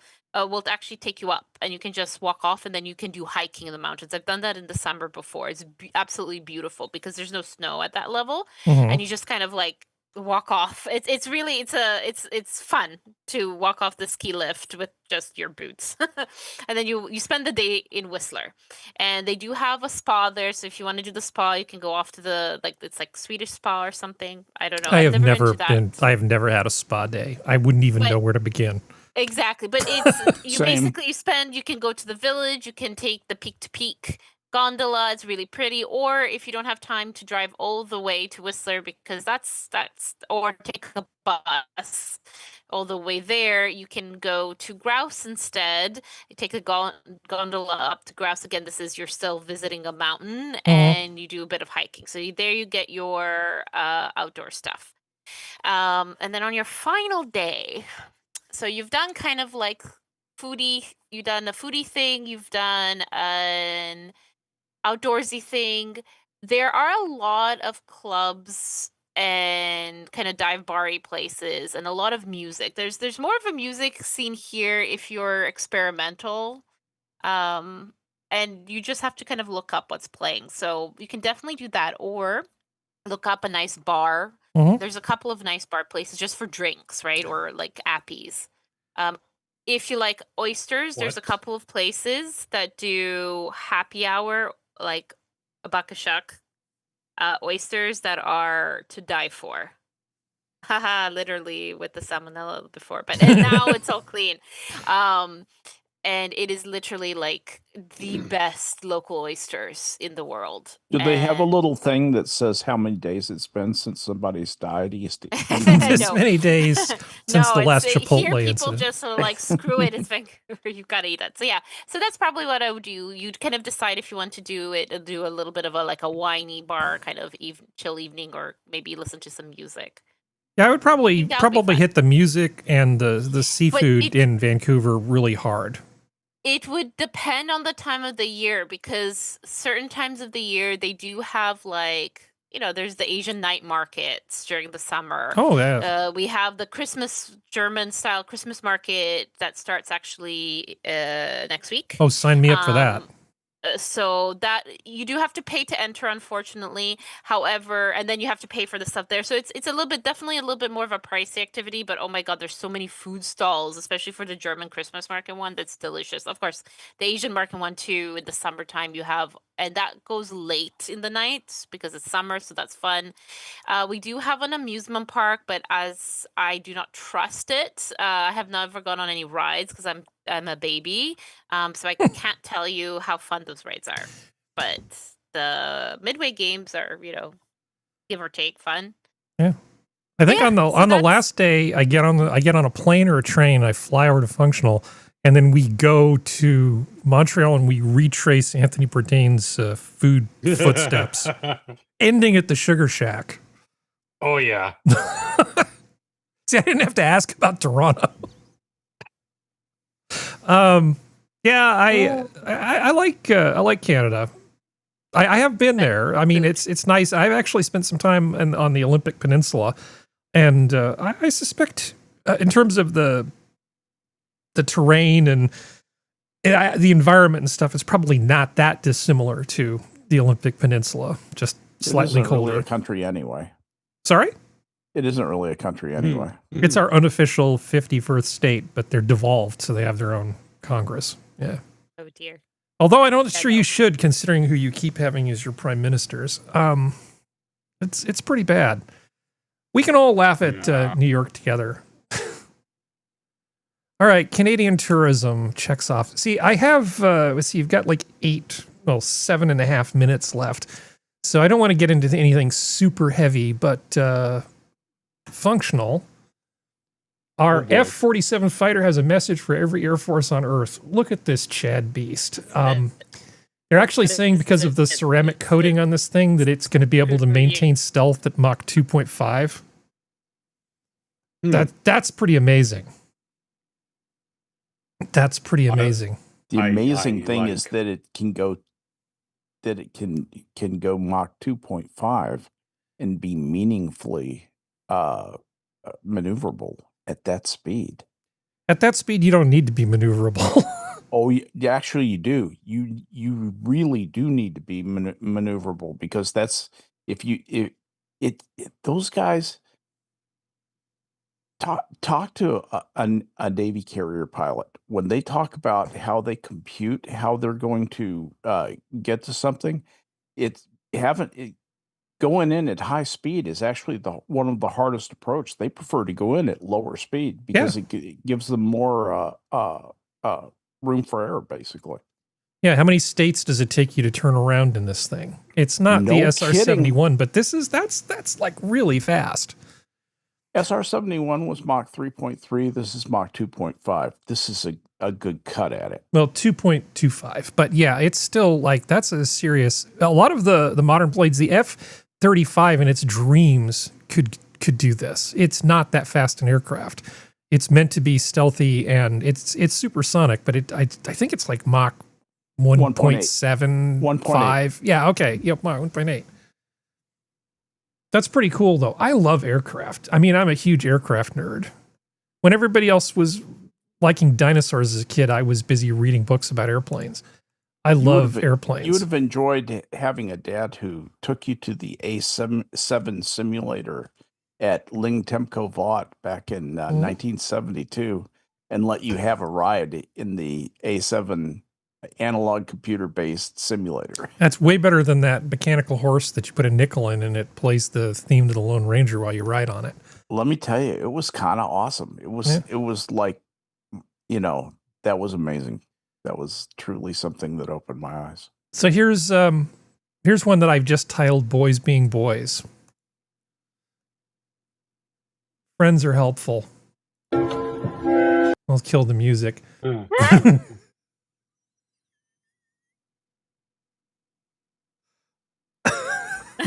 This is like water in his boat. Yeah. This is like Boy Scout canoeing all over the place.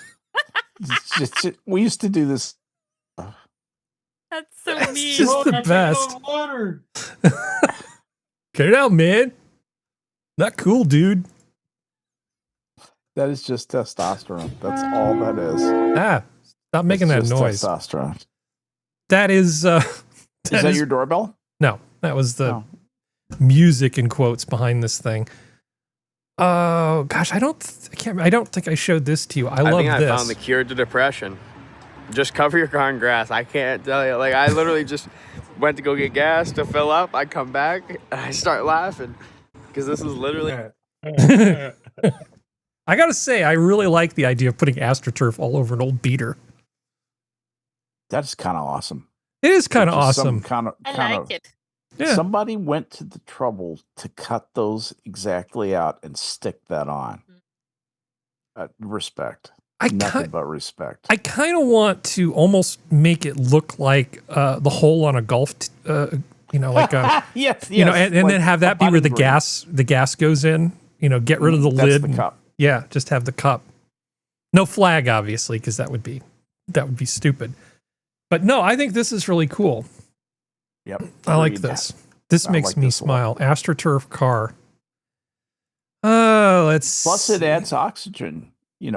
Back to the environment because the AstroTurf uses the carbon dioxide in photosynthesis. Well, yeah, of course. And every time you wash it, microplastics go into the car wash bay, which is also good.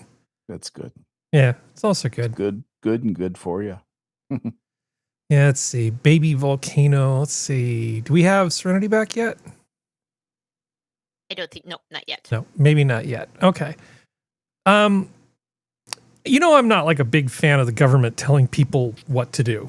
Okay. We know that. We know that. There is one small exception to that. One little carve out I'm going to give you. I actually agree with dark sky laws. And the reason for this is I have no issue with you illuminating your yard for security reasons or doing all the reasonable things. I just want the light not to be shooting up into the air. They have these rules in Flagstaff, Arizona, for instance. Or no, not Arizona. Is New Mexico? I forget. But anyway, Flagstaff has these kinds of rules. A number of places do to preserve the dark sky.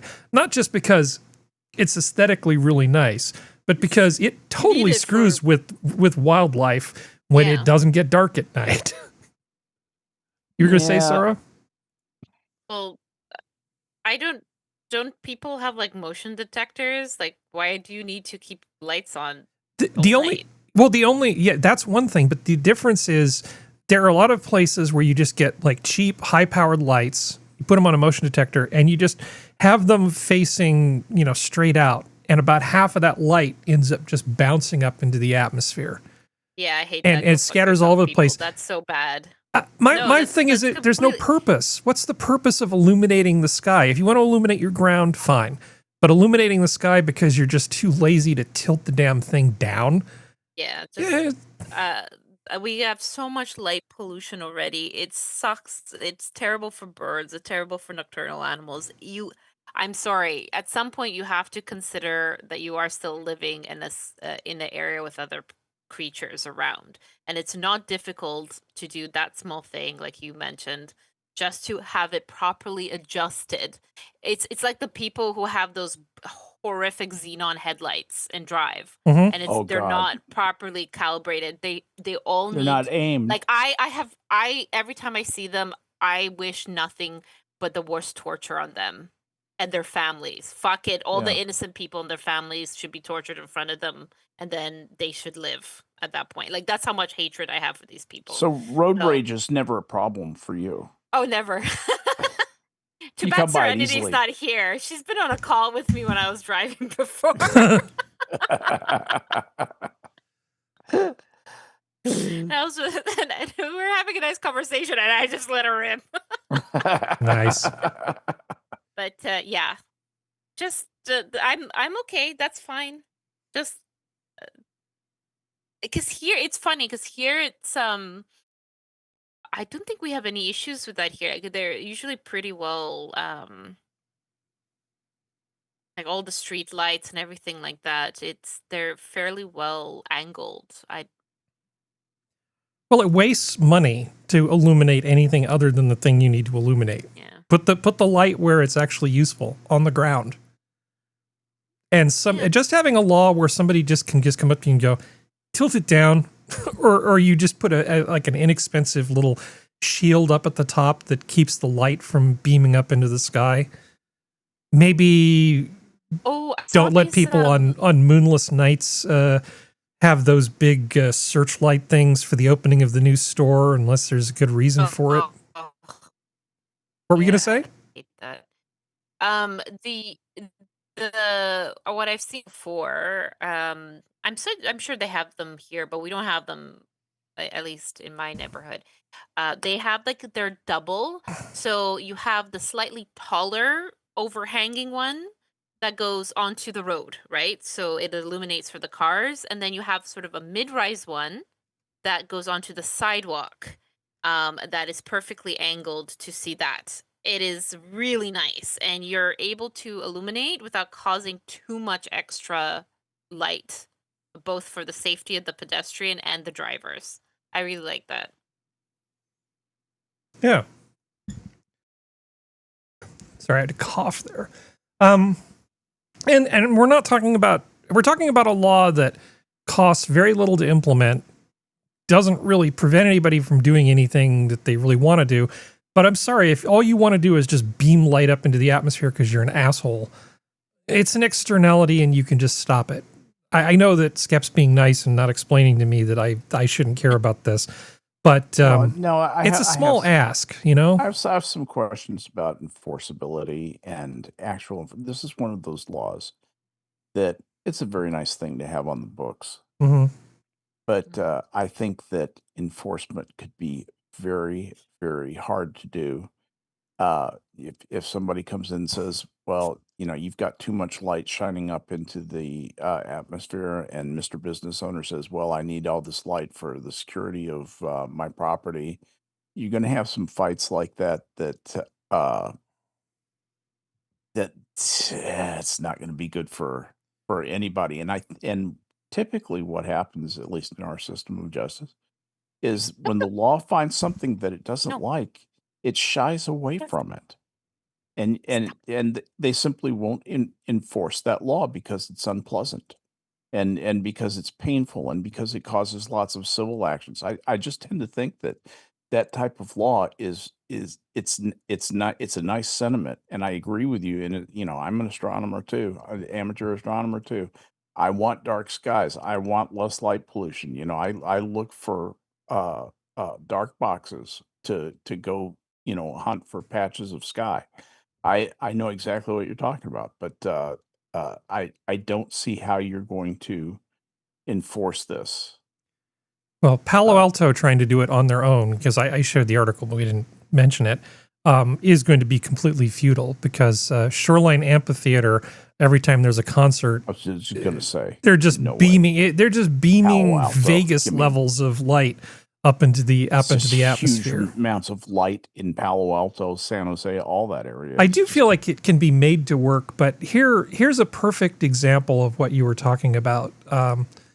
New California neighborhood is asking residents to sign an aspirational pledge. So this is a only in California thing, only because we've clearly run out of things to worry about. So as part of like an HOA kind of pledge thing, they're asking people to basically sign that they're going to be nice to each other. Imagine of all the unenforceable things in the world, how in the hell is this supposed to work? The scary thing about this is that somebody might try and enforce it. Yeah. And say, you haven't been nice to me. Yeah. And now you owe me money. So at one of California's largest master planned housing communities currently under construction, new homeowners are finally moving in. Dozens of residents are now living at Silverwood, a new development in Hesperia, a town of about 100,000 in San Bernardino County, so Southern California. They will have access to plenty of amenities when they are completed, among them 400 acres of parkland, 59 miles of trails, a community center, sports courts, pools, blah, blah, blah, blah, blah. Residents are supposed to sign a pledge requiring them to be kind to their neighbors. Wow. This feels like somebody, there was a committee meeting and they were brainstorming and somebody said, I know, I've got an idea. How about we all just promise to be nice to each other? But the problem is that somebody can be doing something and say, you have to put up with this because of the niceness thing. You have to put up with my obnoxious behavior because of niceness. And you're going to get a debate over who has the first niceness obligation. No, this is crazy talk. Well, it is crazy talk. When I got home today, there was a letter, handwritten letter in my mailbox, and it said, you know, blah blah blah, neighbor behind you, the fence is falling down, and I want to talk to you about splitting the cost and all sort of stuff. Now, this is the fence that essentially there was this enormous ivy bush that for years was putting pressure on the fence and just destroying it. And now this neighbor wants to talk to me about how we're going to split the cost of fixing this thing that they broke. You know, they took a good 20 years of life off of this fence with their poor choices of landscaping and not dealing with this sort of thing. And I'm not feeling particularly favorably inclined to just shell out a bunch of money. They had ivy on a wood fence. Oh yeah. A huge amount of ivy just pouring over like a tsunami coming into my yard. You knew how ivy works, right? Yeah. And now they want to talk to me about sharing the cost of repairing the fence. I'm really not in the mood. And I can imagine how this be nice thing might be used against me because I'm not going to be nice about it. Yeah, we wanted to share the cost. Sharing is nice. Here's a thought. How about Harry wouldn't share? Yeah. How about you explain why the fence needs to be replaced about 20 years earlier than it should be? I'm waiting. And how the new fence will support your additional planting of destructive ivy that is just basically fence rotting material. Well, they took it out, and the fence does probably need some sort of servicing. Most of it's actually in pretty good shape. It really just needs to be repaired. But I think that's totally on them. It wouldn't take me half a day. I could do it myself. If the damage is coming from their side of the fence, then that's their damage to fix. Well, their ivy definitely ruined the paint on my side. Fence? Right, go it's ahead. A shared fence, right? Yeah. Okay. But it was damaged by their carelessness. So their side is just their side of the fence. You have a side too. Yeah. So if they have to replace their side, they're replacing your side.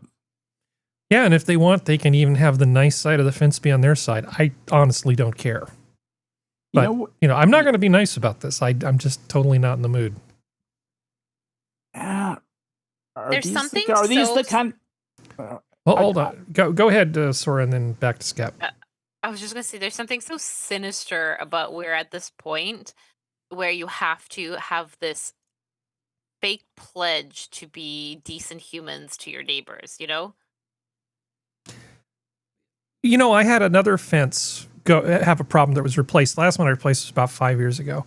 And the other neighbors, there was this whole discussion, and we couldn't quite figure out what we wanted to do, how tall it was going to be and stuff. I said, look, you don't worry about it. You're good neighbors. I like you. I'll just pay for it and take care of it all myself. And they said, that sounds great. So I just did that. So I'm not being tight. It's just the principle of the thing. You know? Oh, no, not you in this situation. I'm just thinking of this whole thing with the California neighborhood is asking a pledge. Absolutely pointless. That's what I mean specifically. Yeah. Welcome back, Serenity. Because it just feels so like, hi, we don't know what kind of people are going to be moving into this neighborhood, but hey, maybe we should at least be neutral, you know? Mm-hmm. That I don't like that. That we have to now remind people that, hey, you live in a society. Yes, we live in a society, yes. We looked at an ad for Canadian tourism from 1984. Ooh. That was fun. So, I think we're over. What I was going to just mention about your situation with your fence. Yeah. Is if these are the type of people who it would be good to have a chit on or a token on to do what you did earlier. And that's to say, look, I can take on a lot of the expense of this, part of this is yours. And, even though, I know that fence would have lasted a lot longer if that ivy on your side hadn't been growing, I'm still willing to go in 50-50, make sure that they know that you're giving them a break. is it worth that investment to have that much of a callback with these people? Not with them. If they were beside me, yes. If they're behind me, not so much. Gotcha. Yeah. I understand that too. I'm very good to the neighbors on the left and the right. Yeah. And I still have to rebuild the fence with one neighbor on the left. The last thing I want to do is have to deal with this one in addition to it all. You want one more palate cleanser just to celebrate Serenity coming back? Yeah. Sure. Yeah. Okay. That brain that you gave me. Oh, I love those. Yes. Was it Me too. Hans Lego. Delbrooks? No. Good. I love the Lego. Would you mind telling me whose brain I did put in? And you won't be angry? I will not be angry. Abby someone. Abby someone. Abby who? Abby normal. Abby normal. Doesn't the Lego stuff just look great? Yes, That's excellent. outstanding. Man, I am such a sucker for Lego Batman, Lego everything. I love all the Lego games, the video games. The Star Wars, Harry Potter, Lord of the Rings. They're fantastic. Well, they came out, they have all these little funky sets that cost way too much money. One of the really cool ones that I saw recently was the Lego, basically Willy Wonka one. And of course, they've got like the proper one. They've got Gene Wilder as the Lego guy, not Johnny Depp or whoever. It's pretty cool. The new Lego Wonka thing is great. You got your Oompa Loompas, and you got Grandpa Jack, that bastard, that faker, pretending to be disabled. And then he hops right out of bed. Go to work, Charlie. Get that golden ticket. Sorry, I have Grandpa Jack issues. Apparently. Yeah. Yeah. Liar.